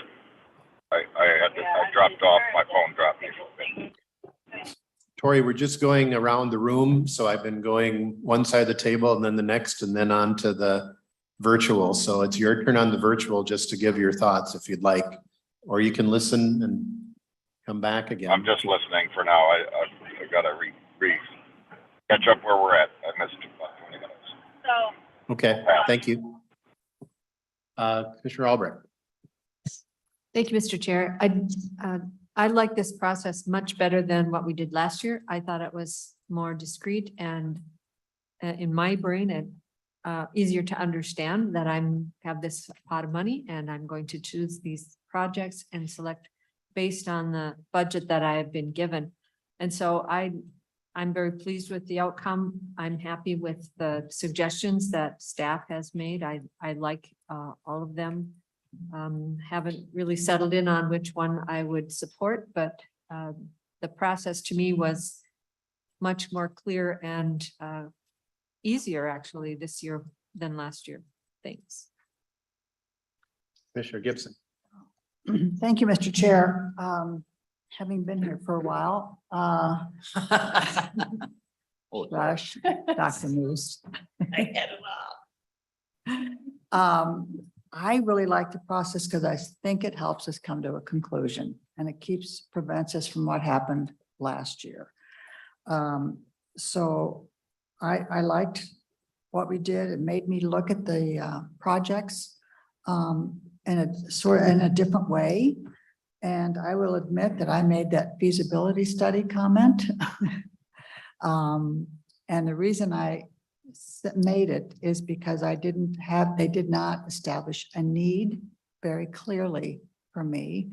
And having been in that area a lot, I just wanted to make sure it was really needed. Some of the other projects were very clear on their feasibility of the need. So with that said, I am leaning towards C, but I could be talked into others. So.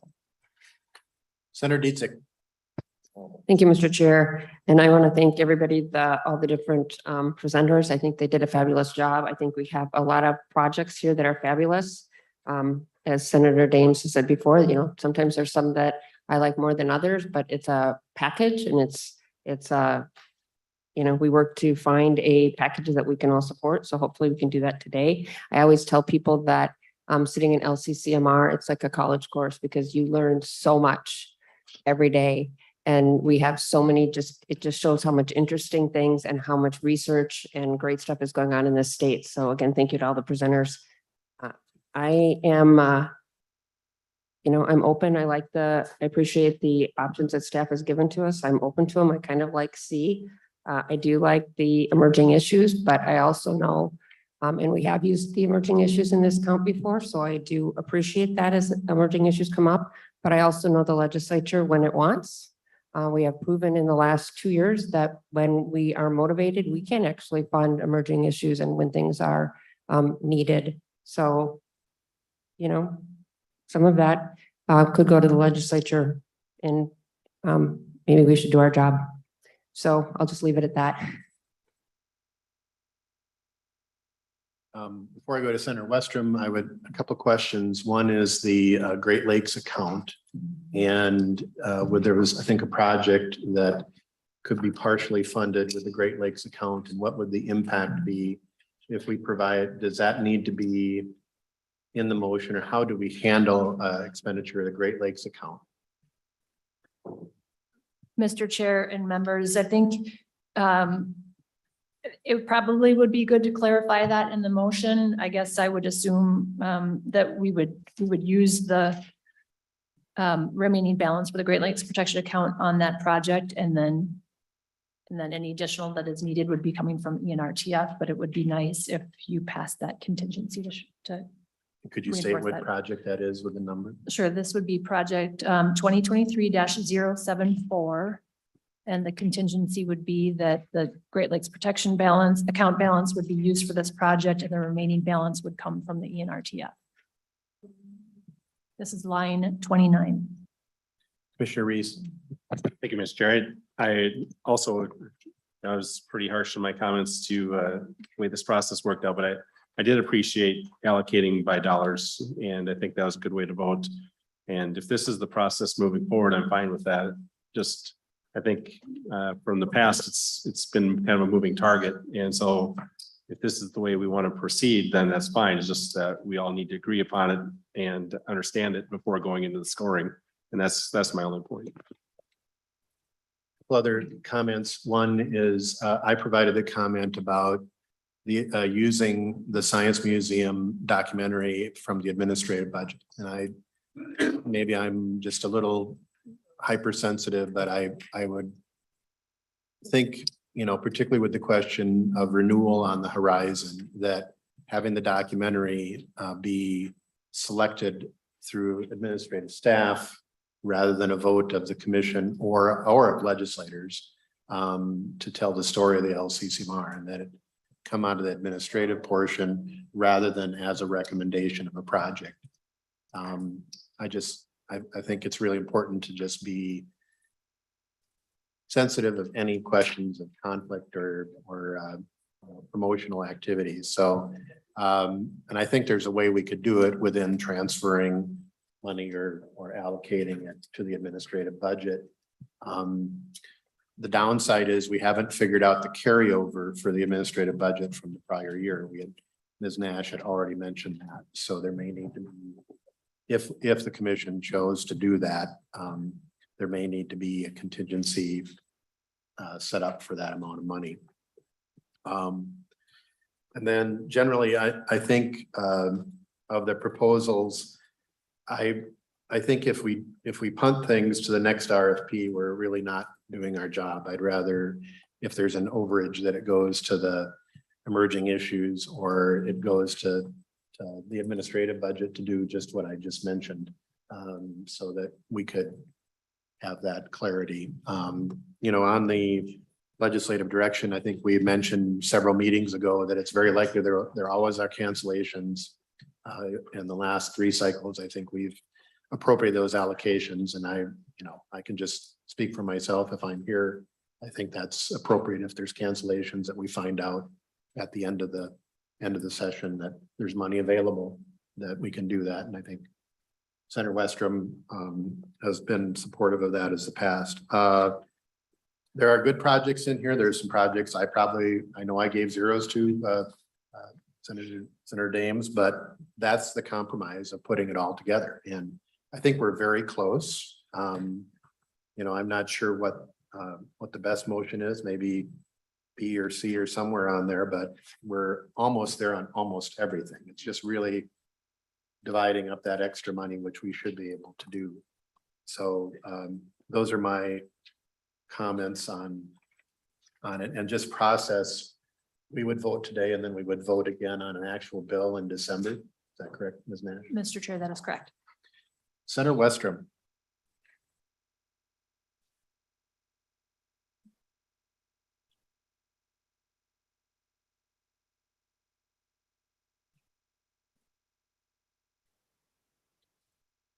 Senator Westrom, just looking for your comments or any thoughts you have. I have been informed that lunch is here, but it would be hard to get the lunch to you. So I will take your comments. Let's advance technology and get that accomplished today, Mr. Chair. I really don't have a whole lot of comments. I guess I'm encouraged that we just try to keep improving the process. I think it does bring some more meaning to it when we can't over allocate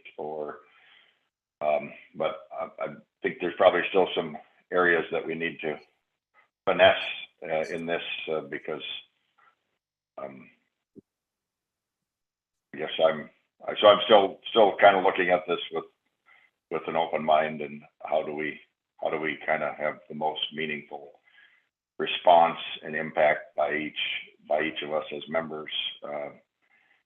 More meaningful and impactful it is, the less work we should have in the end on allocating and deciding. So if we can perfect this process, I think it may make it easier for each of us serving on this, but not sure we're there yet, but I'm still interested in us pursuing this avenue we went down, and think it's a step in the right direction, and maybe we're there, but I'm just still trying to get comfortable and look at all the options as we go through this allocation. So that's all I have to say for now. Members, I'd like to take a break until 10 to 1. So that'd be about half an hour for members to digest the comments and digest the lunch. And if we could come back, just a recess for a half an hour, if that's okay. Yep.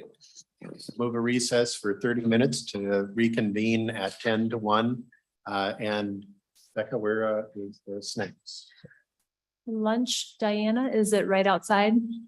Right outside, we have just a variety of options. I think we do have a couple vegetarian or one vegetarian and one gluten-free.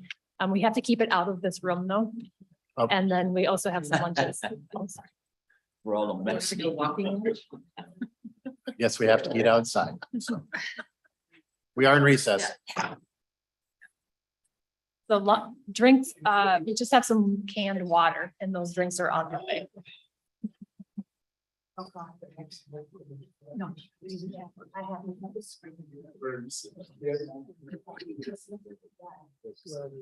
Yeah.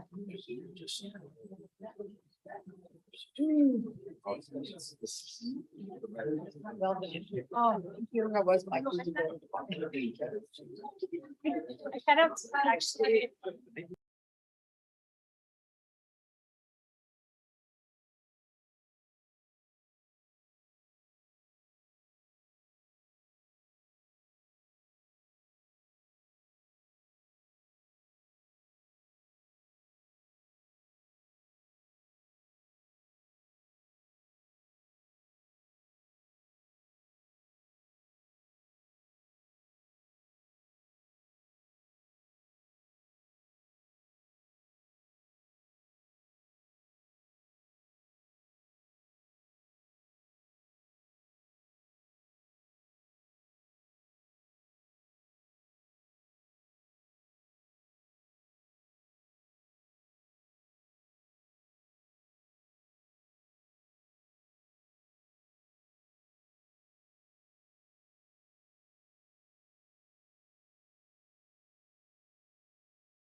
In that, Diana is saying we need to get the per diem forms in. So if you have not done that. Don't look, you didn't know you did. Michael, how are we doing on our virtual? We're good. We're live. We're live. Yeah. Microphones are live. Seth, can you?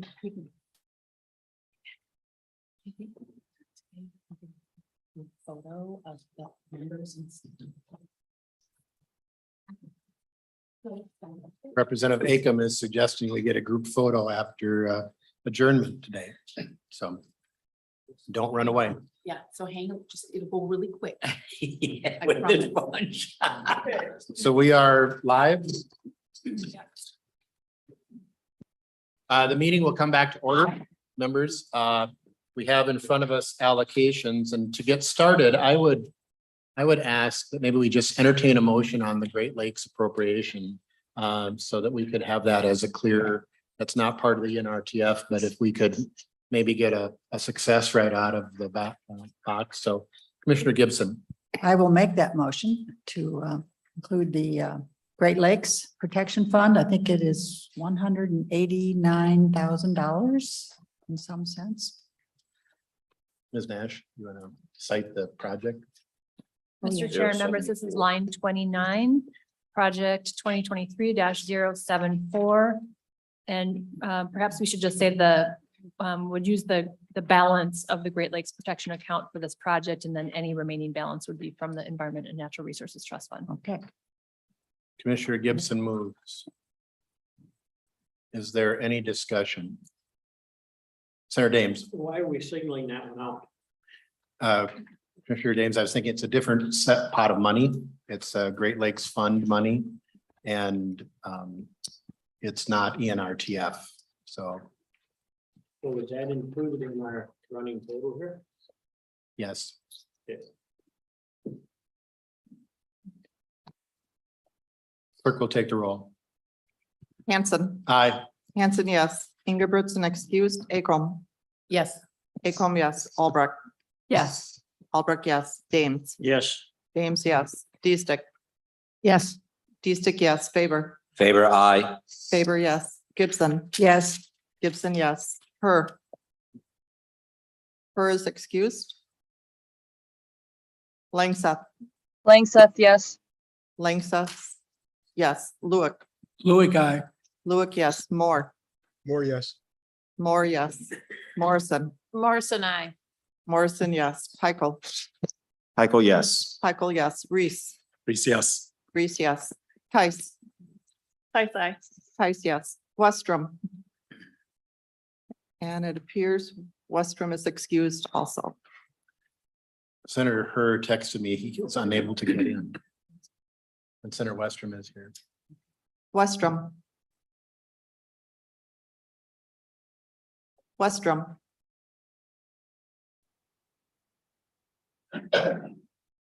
Currently, Westrom must be having some technical difficulties. There is 14 yes, 3 excused. Motion is approved. Next up, allocation. Senator Dietzick. Is someone sending Senator her a new link so we can get in? Okay, thank you. And before we go in, I want to make sure that Senator Westrom and Senator Hur are on, if we could just confirm, take a moment. Senator Westrom, can you hear us?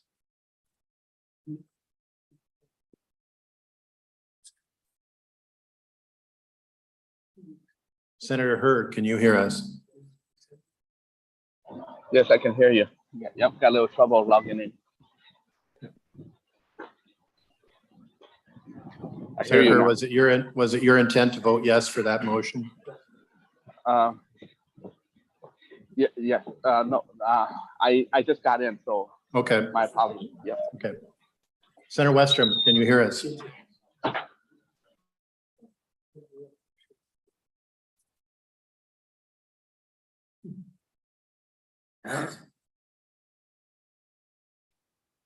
Senator Westrom?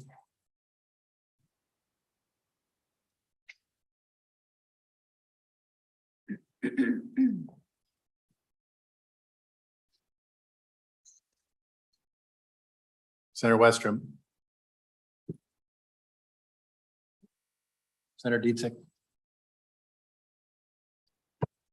Thank you, Mr. Chair. So I'm still going through this, but one suggestion, and it's just a suggestion, I'm going to throw it out there. If we want to look at developing an emerging issues account, I am quickly adding up the numbers, but we could take 100,000 from everything that was 3 million and over, and that gets us $400,000 to $500,000. Or we could tweak option C. And the last two projects go back to and use the numbers in project A, but with the rest of project C, and that gets us about 650,000. So just throwing that out there for discussion purposes if we want to have an emerging issues account. Could you clarify what change to C would be? I'm sorry. I didn't So- have it in front of me. Representative Senator Dietzig. Thank you. So one option would be to take option C, which is the one that reduces the proposals under 12 above the cutoff by 13%. But then on the last two proposals, which are lines 88 and 89, instead of getting that number going into the number in item in column A or option A. So the statewide forest inventory would get 987,000 and the above the falls would get 1.3 million. Both of it wouldn't fully fund the state carbon, but it would fully fund like A and B and then a portion of part 3. So that's one option that would get us about 650,000 into an emerging issues account if we want. Otherwise, I went through and looked at that anything above the 3 million or more account, more dollar amount, and remove some, and it gets, I'd got me 500, but now I'm getting at 400, and so I'm kind of going that, but that is another option to get us an emerging issues account. The clarification. And Senator Dietzig, there was I think on C, there was a remaining balance to the RFP that would actually, on C, that would actually go into, or did you into emerging issues, or does that not have that remaining balance? It was 625 plus the 27 gets you about 652 for the emerging issues.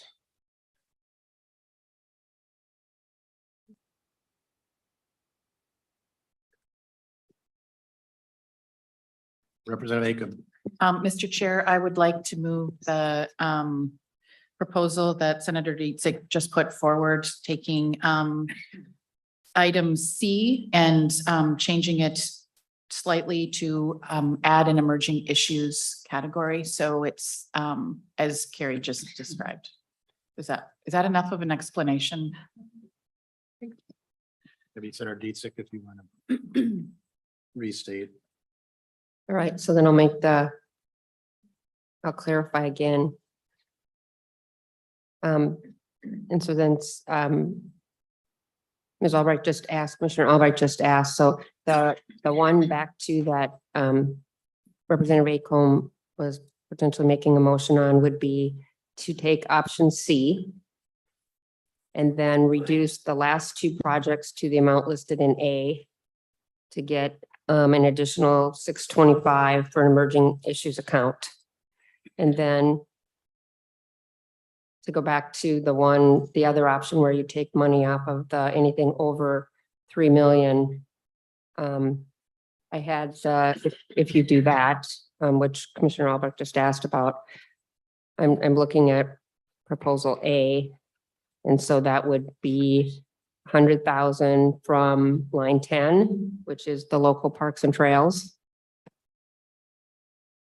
Which would go down to 3.8 million. Line 18 is the AIS center, and so would go down to 5 million.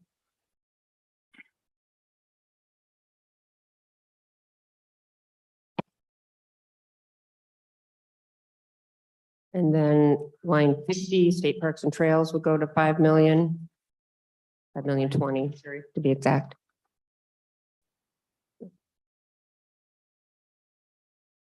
And then line 77 is state parks and trails, which would go to 5.5 million.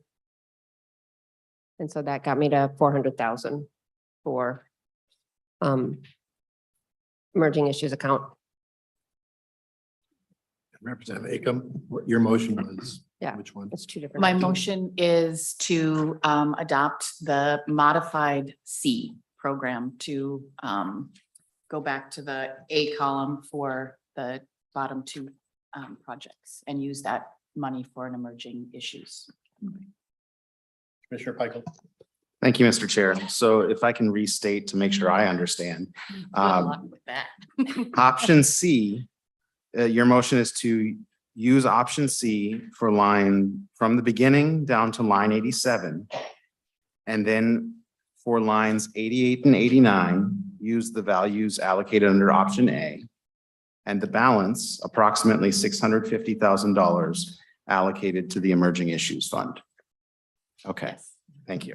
Plus the 27K that would have been there, or is that That's in the 650. what is okay? Yep. All right, so we got right amounts. Members, any discussion? Commissioner Reese. Thank you, Mr. Chair. I'd like to propose a friendly amendments to fund line 91 at 200,000 and reduce the amounts, the 650,000 to 450,000.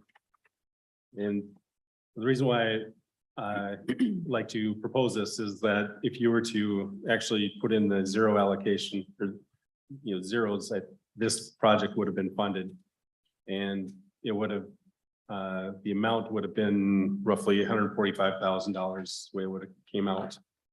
And we open to lowering it to 150,000, but I think this was an important project and I'd like to see this project funded. Mr. Chair, Senator Dietzick. could you explain that again? Where If we were to Commissioner use, if we were to, thank you, Mr. Chair. If we were to use zeros, as part of the way that this would be allocated.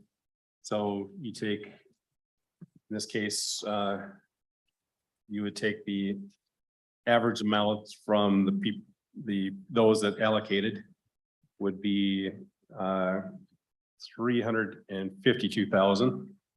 And if you were to take that times 7, so that, and then divide by 17, the amounts that would have been funded would have been $145,000.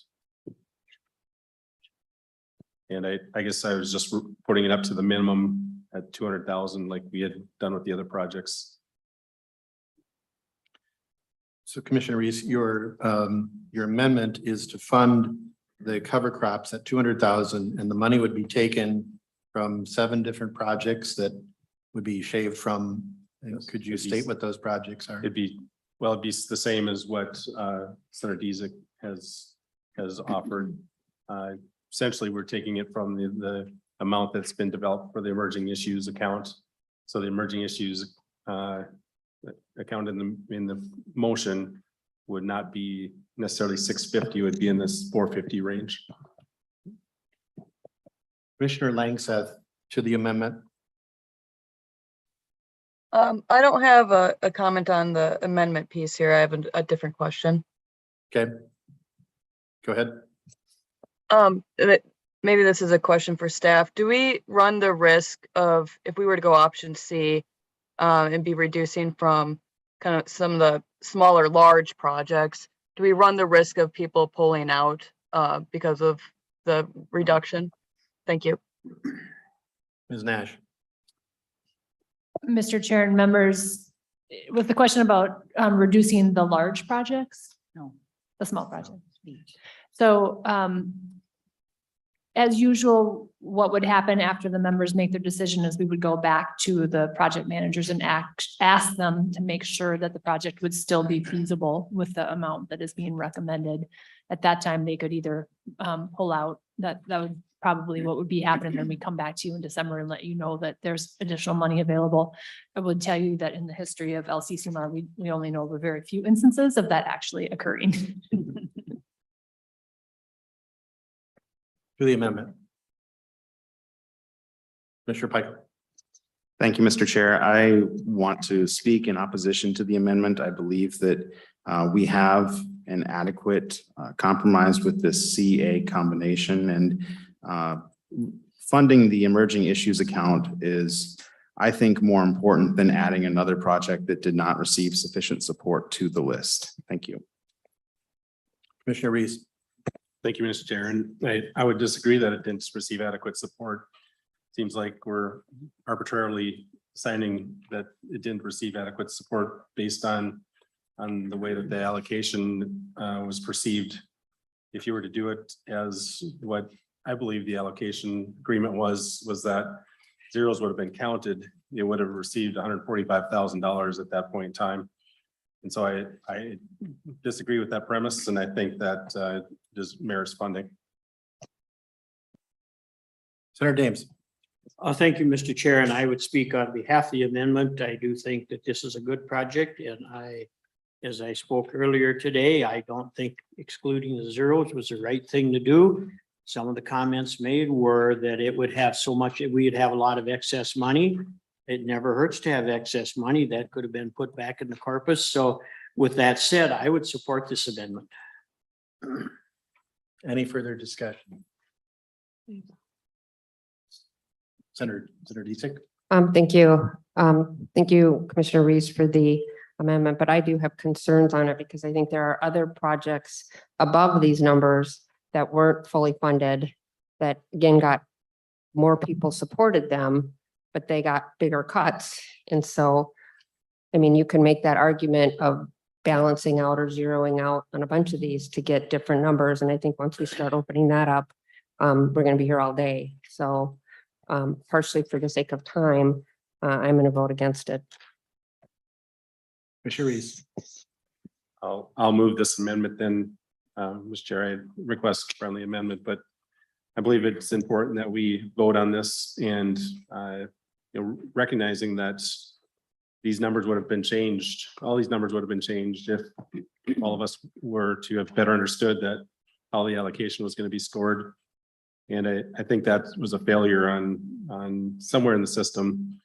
Again, the premise was, as we started the allocation process, that we wanted to define how to do it because so there was no disagreements. And allocating a zero is still a zero. And if you go back even to the June 25th meeting, that's the way it was defined, is that it would be averaged across everyone's score, not just those allocating funds to it.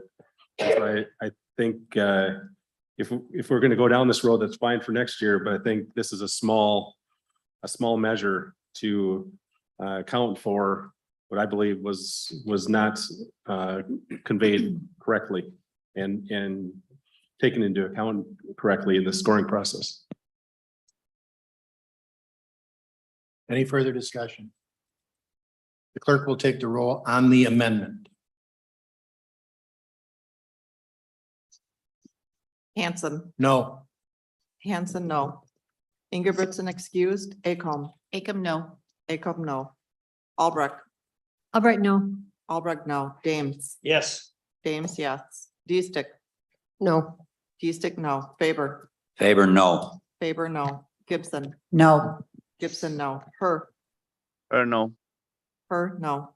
Langseth, Langseth, no. Langseth, no. Lewick, Loic, yes. Lewick, yes. Moore, More no. Moore, no. Morrison, Morrison, no. Morrison, no. Heichel, Heichel, no. Heichel, no. Reese, Yes. Reese, yes. Tice, I. Tice, yes. Westrom. I believe Westrom is still having technical difficulties. I think he's in the waiting room. Westrom, He was on his phone before. And I think he dropped and then came back in. But I don't think he was on both. of them. Oh, I see. So I don't know if he's. Currently, Westrom is excused. There is 4 yes, 11 no, 2 excused. The amendment fails. To the main motion, discussion.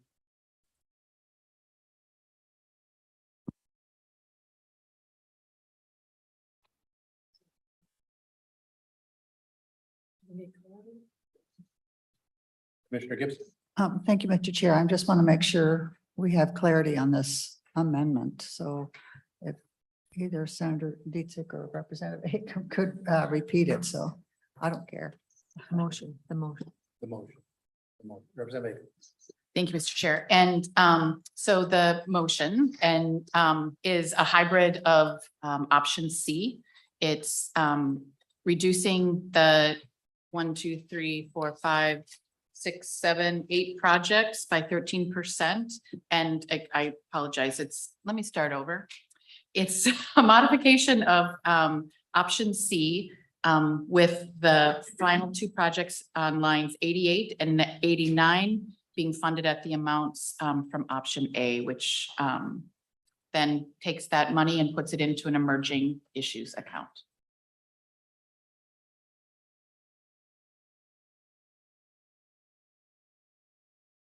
Any discussion?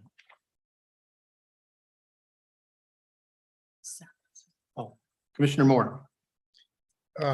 Yeah, thank you. Thank you, Chair.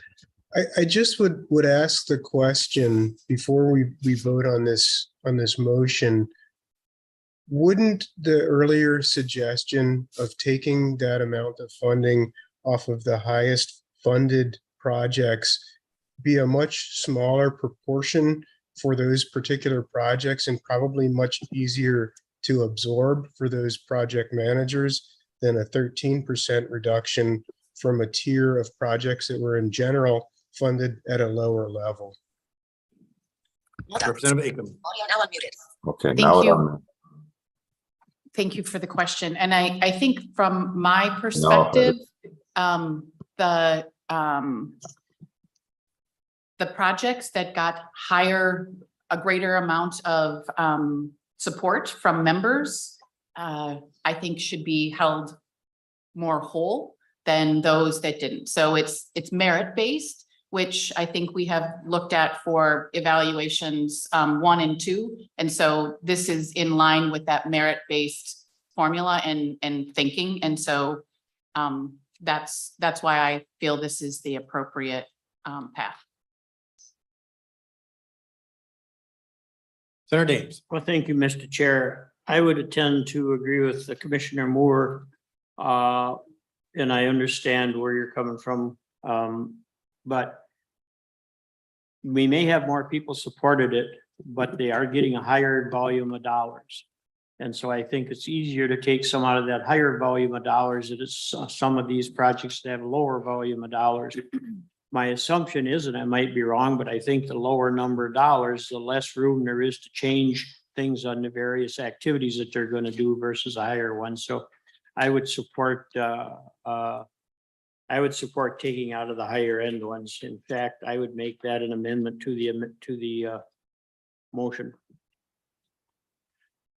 So Senator Dames proposes essentially a substitute motion to take from the, Senator Dames, could you highlight the line items? I would have to go through them, but it would be the ones that receive the most dollars, but I would have to go through them and see how far we do go down. If we want to take some time to do that, I sure can. But I don't have them at my fingertips.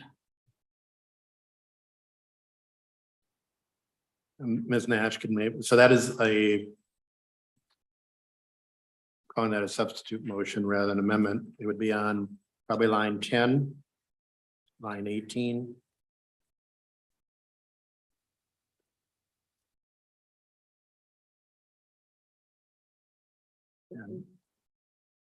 Oh, Mr. Campana.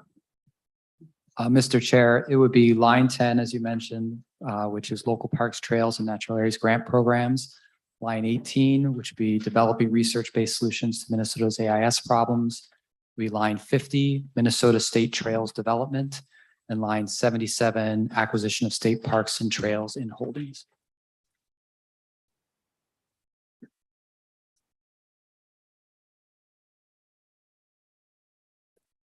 And Senator Dames, what does, so you're saying an equivalent amount to reach the same amount of the cut that was in the motion? Correct.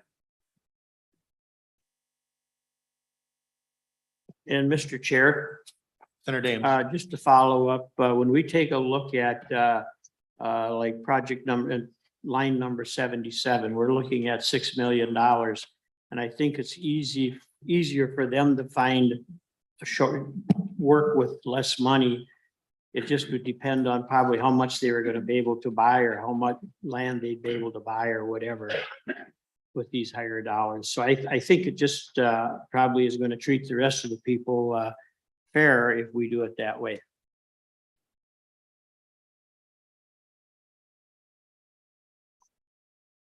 Any discussion to the substitute amendment?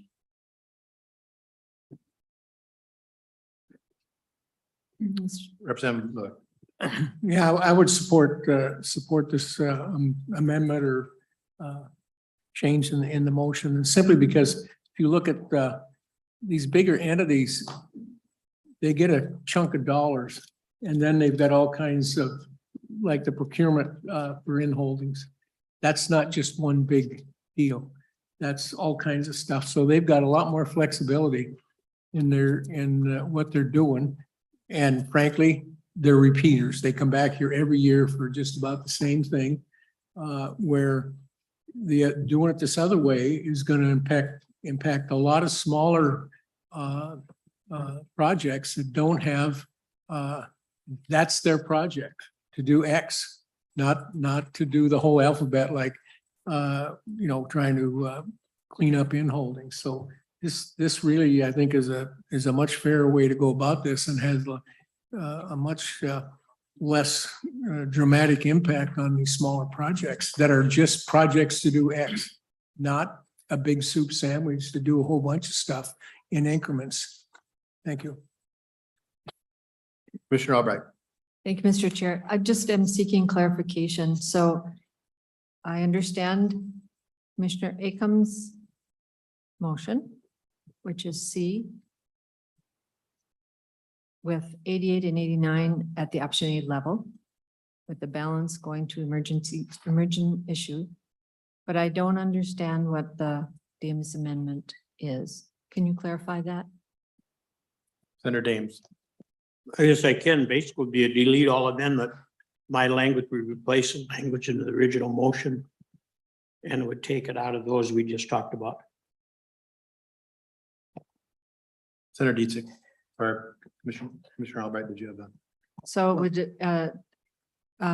delete the ACA motion and make a new motion that would take 650, is that correct? 650,000 from those lines 10, 18, 50, and 77. Is that my understanding? Senator Dames. Yes, it would equal the same amount as the current motion would have before this amendment. And then what, Mr. Chair? Commissioner Albright. So those items that are in option C, lines 82, 83, 84, 85, 86, 87, 88, 89 would be funded at that option C level. Would that be correct? Whatever the numbers were that had been given to us by staff just a few minutes ago, whatever those project numbers were, I didn't write them down. If the staff would want to repeat those numbers. Mr. Campana. Yes, so the projects that would be cut under the Dames amendment would be line 10, line 18, line 50, and line 77.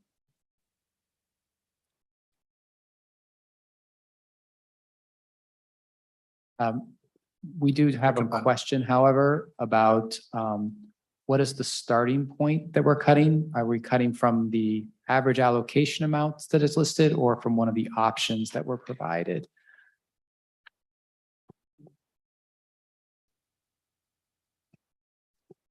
Mr. Chair, I would be taking it from the amount that we've designated here that we're going to provide at this point in time. So if you went, well, let's see, number 10 is 3,931,000 is the amount that the allocation was going to be from here, right? And so we would take the percentage off of that. Was that your question? Mr. Campana? Mr. Chair, yeah, we're just trying to determine, we understand where the cuts are coming from. We're just trying to figure out the amount that's being cut. Is it basically the first thing we provided, the average allocation, there was $1 million over allocation. So is that million plus 652,000 for emerging issues, or is it the option C we provided? This So it would just be option C, the 1,072,000. Okay, so option C, and to put 652,000 into emerging issues by cutting those 4 projects is.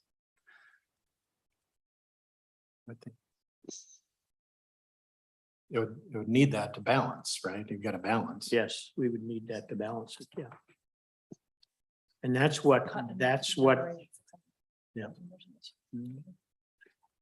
And that's what the original motion done, correct? Yes. Yeah, so it'd be the same as the original motion, just we're taking the money from a different spot. So it'd be the ones that you listed, the money would come from those versus the original motion. And this would replace, this motion, this amendment would replace that motion. Commissioner, well, first we were back to Dietzig. I don't think I got her in after Albright. Heichel. Okay, thank you, Mr. Chair. If I can restate what I'm understanding, maybe that'll help too. It sounds like Senator Dames's proposal is actually option A, where those last those last 6 projects are made whole according to our allocation.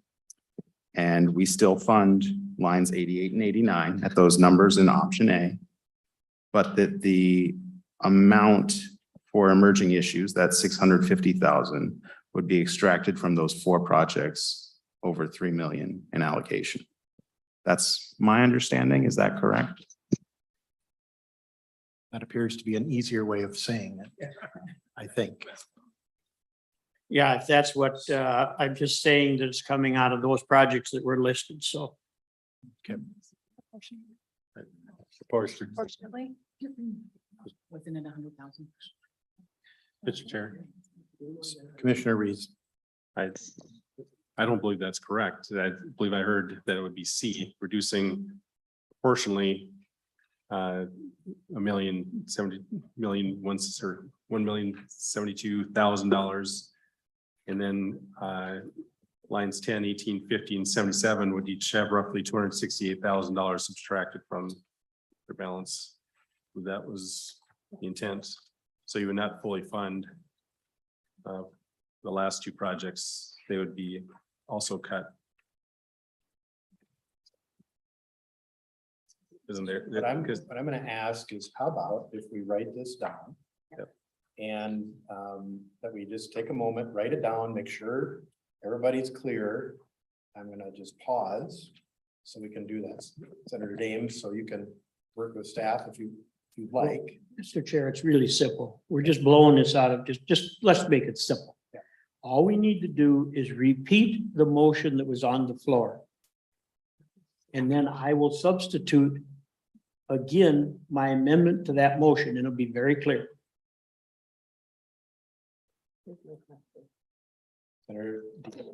Thank you, Senator Dames. My question is, under option C on the smaller chart that we have, are you leaving the shaded projects from line 82 to line 87 in the shaded amounts which received in option C the cut of 13%? Or are you putting those back to option A, which is funding them at under option A at a higher amount, and then leaving 88 and 89 at that amount, and then making up the difference for the emerging account fund That's where I'm confused. What, Commissioner Dietrich, what was the original motion on the floor? What was that original motion? The original one was to take option C. And so that means lines 82 to 87 are at a lower amount. Mhm. And then instead of the, 13%, right? yes, so they're a 13% reduction. And then instead of for line 88 and 89, instead of the option C numbers going to the option A numbers. And then the savings there was the 625. So my question on your amendment, what are you doing with the shaded numbers? Shaded projects from lines 82 to 87, are they going to be at that 13% cut? Or are they going into line A? So which of those projects, which numbers of those projects are you funding? And then I'm assuming the reduction on the higher ones amounts to the 625 to get to the 620, 650, 625. Thank you, Commissioner Dietrich. The answer to that would be 82 to 87 would not have a 13% cut. It would be the ones that we listed, and I'll go through those, and staff, if you would make sure I'm right, be number 10, number 18, number 50, and number 77. Was that correct? Those would be substituted for the 82 to 97. The others would stay the same as what you have in the original motion. I think it's option A. So my understanding of this, it would be option A. With the cuts under option A to number 88 and 89. So that number 88 would receive 987,000. Number 89 would receive 137,000. And so then the 13% cut is allocated across the 4 projects that you recommend. Correct.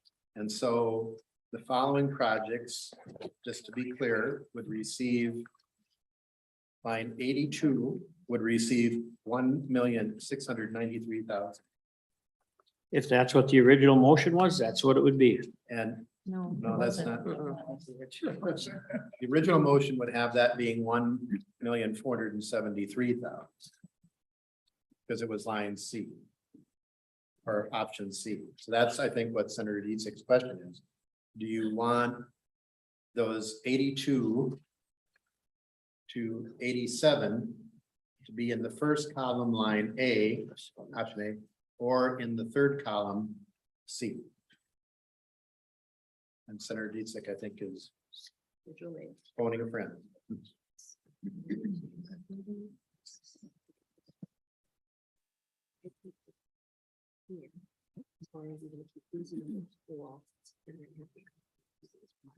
Okay.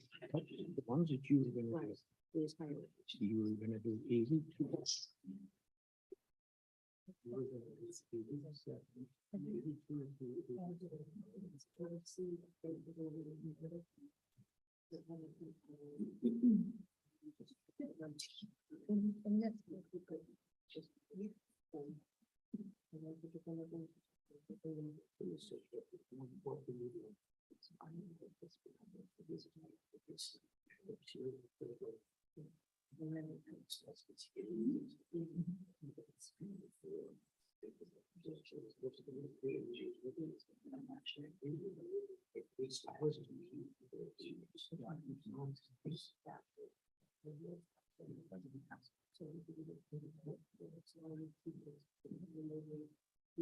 Just a timely reminder to fill out your per diem forms while we're working on this.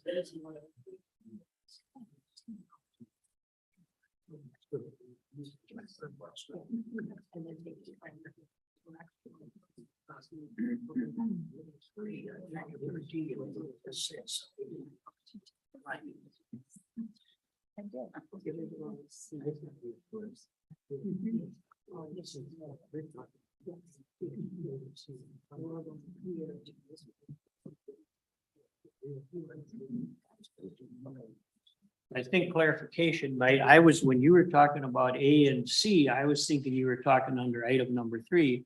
You were talking about the allocations. So under the allocations, we would use the allocations under A. As opposed to columns. Right. Okay. We gotta figure So out. I apologize for the confusion. I was not following you as to allocations. I was thinking you were over there. So that's how that would be. Does that clear it up? One more time. It's the same. So we would be using the allocations under option A versus under option C. And then it would match the original bill. And instead of using 80 through to 87 at 13%, we would be taking the 4 projects I listed, the higher listed projects at that 13%. And then Senator Dames, the 2s, 88 and 89 would be in the shaded portion under option in the column A, is that correct? Yep. Right. And does that leave money for emerging issues? Good, yeah. Okay. And it's just as clear as mud now. Commissioner Reese. Thank you, Mr. Chair. Just to clarify, are we subtracting 13% from those projects? Are we subtracting a set dollar amount? And I It believe would be that, a set dollar amount. I said 13%, but actually what we're doing is we're shifting. Instead of using 13, we're gonna take whatever that need to be to make up the dollars we're looking for on the other 4. So it would not be 13% because they have a higher dollar value. So it'd be 13 minus some percent. So it's proportionate. It's a proportionate cut.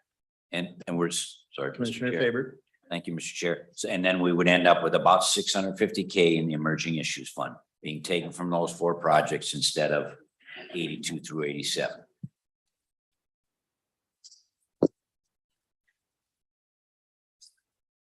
Roughly, that's a roughly, right? Rough. Yes.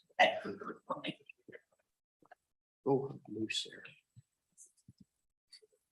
there. So the motion assumes that staff would make it balanced. Do what? The staff would make it balanced Yes. Mhm. on the emerging issues. Yeah. Yeah.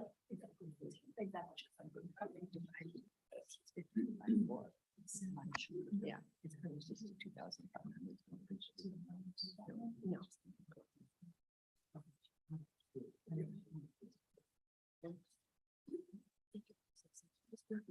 Does everyone understand or is willing to vote?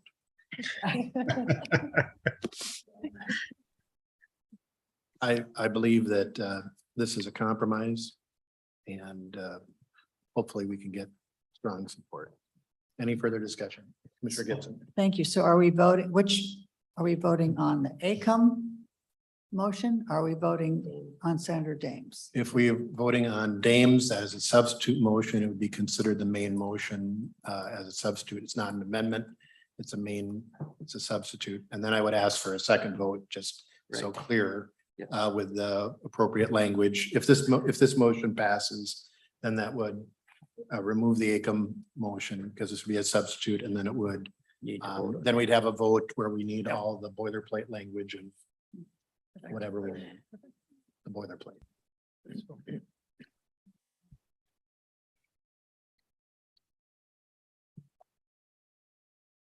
Okay. Hanson. Aye. Hanson, yes. Ingebrigtsen excused. Acom. No. Acom, no. Sorry. Albrecht. Yes. Albrecht, yes. Dames. Yes. Dames, yes. D-Stick. Yes. D-Stick, yes. Faber. Faber, aye. Faber, yes. Gibson. Yes. Gibson, yes. Her. Yes. Her, yes. Langseth. Langseth, yes. Langseth, yes. Lewick. Louis, aye. Lewick, yes. Moore. More, yes. Moore, yes. Morrison. Morrison, I. Morrison, yes. Heichel. Michael, yes. Heichel, yes. Reese. Reese, yes. Reese, yes. Tice. Nice eye. Tice, yes. Westrom. Westrom, yes. Westrom, yes. Currently, there are 15 yes, 1 no, 1 excuse. Oh, come on. I'm taking my. The motion passes. someone like to make the appropriate I would like someone who is not going to be here. I wish if Senator Ingebrigtsen was here, he's not here, but I know that Representative Lewick will not be here for sure. Are there any other shared? I think it's yours, Dale. Thank you, Mr. Chair. I would move the previous motion as a final end of discussion on this one, so that the legislature can get to work in January. Thank you, Mr. Chair. Representative Lewick moves a formal recommendation as was a modified Boilerplate. combination of the Dames substitute motion, which just passed, with direction to staff and nonpartisan council to draft language for final approval in December. And that with taking into account making sure the math works proportionally on the, and I believe that Senator Dietzick, you said that there's probably a reduction in the emerging issues. Take that into account, working with the author in the discussion. And Great Lakes Protection. And the Great Lakes Protection. And the Great Lakes Protection Account, which we had adopted earlier. Mr. Varian. Mr. Chair, members, I just noticing that Tori has his hand up. Yep. Oh, Senator Westrom, sorry. Mr. Chair, just before we go to a final vote, as I was bouncing in and out or back and forth, a little technical difficulty, just recap, are we, where did we end with projects that were excluded? Looks like there's just a couple of them, Rainier and cover crops. And if we could just do have a recap, that would be helpful as we go to the final vote. Senator Westrom, those two projects are not included. The line 91 and 92 were below the cut line. Lines 88 and 89 were reduced to get the balance out. And then the 4 projects that Senator Dames mentioned were cut as well. And we created an emerging issues, put money into emerging issues, which will be roughly 500 to 600,000, somewhere in there. So that was. Mr. Chair, Dames. Mr. Chair. Yes, Senator Dames, or Senator Westrom. Westrom. Just to follow up on kind of as we have a conversation, at least some of us, and I know Commissioner Reese had talked about it. My zero allocation on some projects, I don't feel was reflected correctly in this. So I do think we have some bugs to work out on how we're going to account for these projects, because I think some of these projects are receiving more than I would have thought the average would have been if a lower number I allocated or zero would have been allocated in there by not funding some projects. It should have left more money for other projects. And so that's one kink I think we need to work out going forward. But I just take this opportunity to express that I think there's maybe some differences of opinions or process that we're running into. And I think that would have had a little different result on some of these numbers if it would have calculated a complete average. So with that, I have nothing further to say right now. Senator Dames. Well, thank you, Mr. Chair. I just want to clarify. The motion that I made was to amend the motion that was on the floor. So we voted on the amendment, but we have not voted on the main motion yet. And so I'm hearing that the main motion now is including the actual passage of this, which would not be correct, because the main motion should only include the amendment that it changed the motion that was on the floor.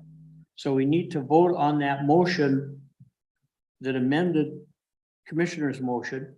And then if you want to go to the final vote, then we would go to that. Senator Dames, I read the motion as a substitute rather than amendment because it significantly changed the main motion. It was significantly different. So I took that as a substitute motion, so it was considered a main motion. I mentioned that several times during the vote that it was a substitute motion, not an amendment. I did not call it amendment. When we called for the vote, it was, so we took it as a main motion. We should have had the main motion withdrawn in, but that's fine, as long as you feel that the records will substantially reflect what we did here, if there's ever questions down the road. And I said the main motion is withdrawn and we're voting on a substitute. So I think the tape will show. Representative Lewick. Yeah, Mr. Chair, and that's exactly what I understood, that my motion was the main motion. Thank you. Any further discussion? Senator Westrom, your hand is still up. Did you?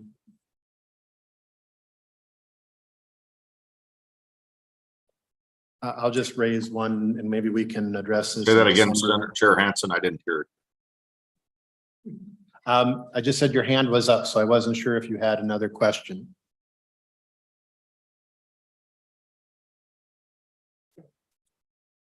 You took it down, okay. The question on the administrative budget, if, and this issue of the documentary, I'd like if we I'm prepared to vote, but I'd like maybe the commission to just talk about that when we come to December. If possible. Clerk will take the roll. Point of clarification, Mr. Chair. So this is voting on the final bill on this. Okay. This is the recommendation, the formal recommendation, and directing staff to work with nonpartisan staff to prepare the language for final consideration in December. And giving staff the ability to make what we've just done here balance. Clerk will take the roll. Hanson. Aye. Hanson, yes. Ingebrigtsen excused. Acom. Aye. Acom, yes. Albrecht. Yes. Albrecht, yes. Dames. No. Dames, no. D-Stick. Yes. D-Stick, yes. Faber. Favor, aye. Faber, yes. Gibson. Aye. Gibson, yes. Per. Aye. Per, yes. Langseth. Langseth, yes. Langseth, yes. Lewis. Louis, aye. Lewis, yes. Moore. More, yes. Moore, yes. Morrison. Morrison, I. Morrison, yes. Pikel. Michael, yes. Pikel, yes. Reese. Reese, no. Reese, no. Tice. Tice, aye. Tice, yes. Westrom. Westrom, no. Westrom, no. Currently, there are 13 yes, 3 no, 1 excused. We have a recommendation. Do we have any public testimony? We've got anything else that staff would like to provide? Mr. Chair, member, just executive committee members, watch for an email from us gauging your availability for a meeting and then just a picture. Yes, we need the photo after adjournment. Representative Tice. Thank you, Mr. Chair. You know, a lot of times we do these projects and we can visit them beforehand, but we don't visit them after they're completed. So this past Wednesday, I was in Sock Rapids at their Southside Park. And they have a music thing there every week.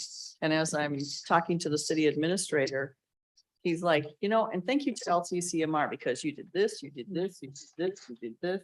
And it's all by the Mississippi River. And I'm really proud of the communities now taking advantage of the river and doing a lot of projects that are really highlighting. So if you get a chance to get to Sock Rapids on a Wednesday, no, I'm sorry, I said Wednesday, it's Thursday evening. Excuse me, we were headbanging. It's just really cool to go down there and see what they have done with the dollars that we've given them. It is amazing. And the amount of people there was surprising. So thank you. We are adjourned. Oh, but before people leave, get a picture. Even though I'm mad at all. I'm kidding. Oh, nice.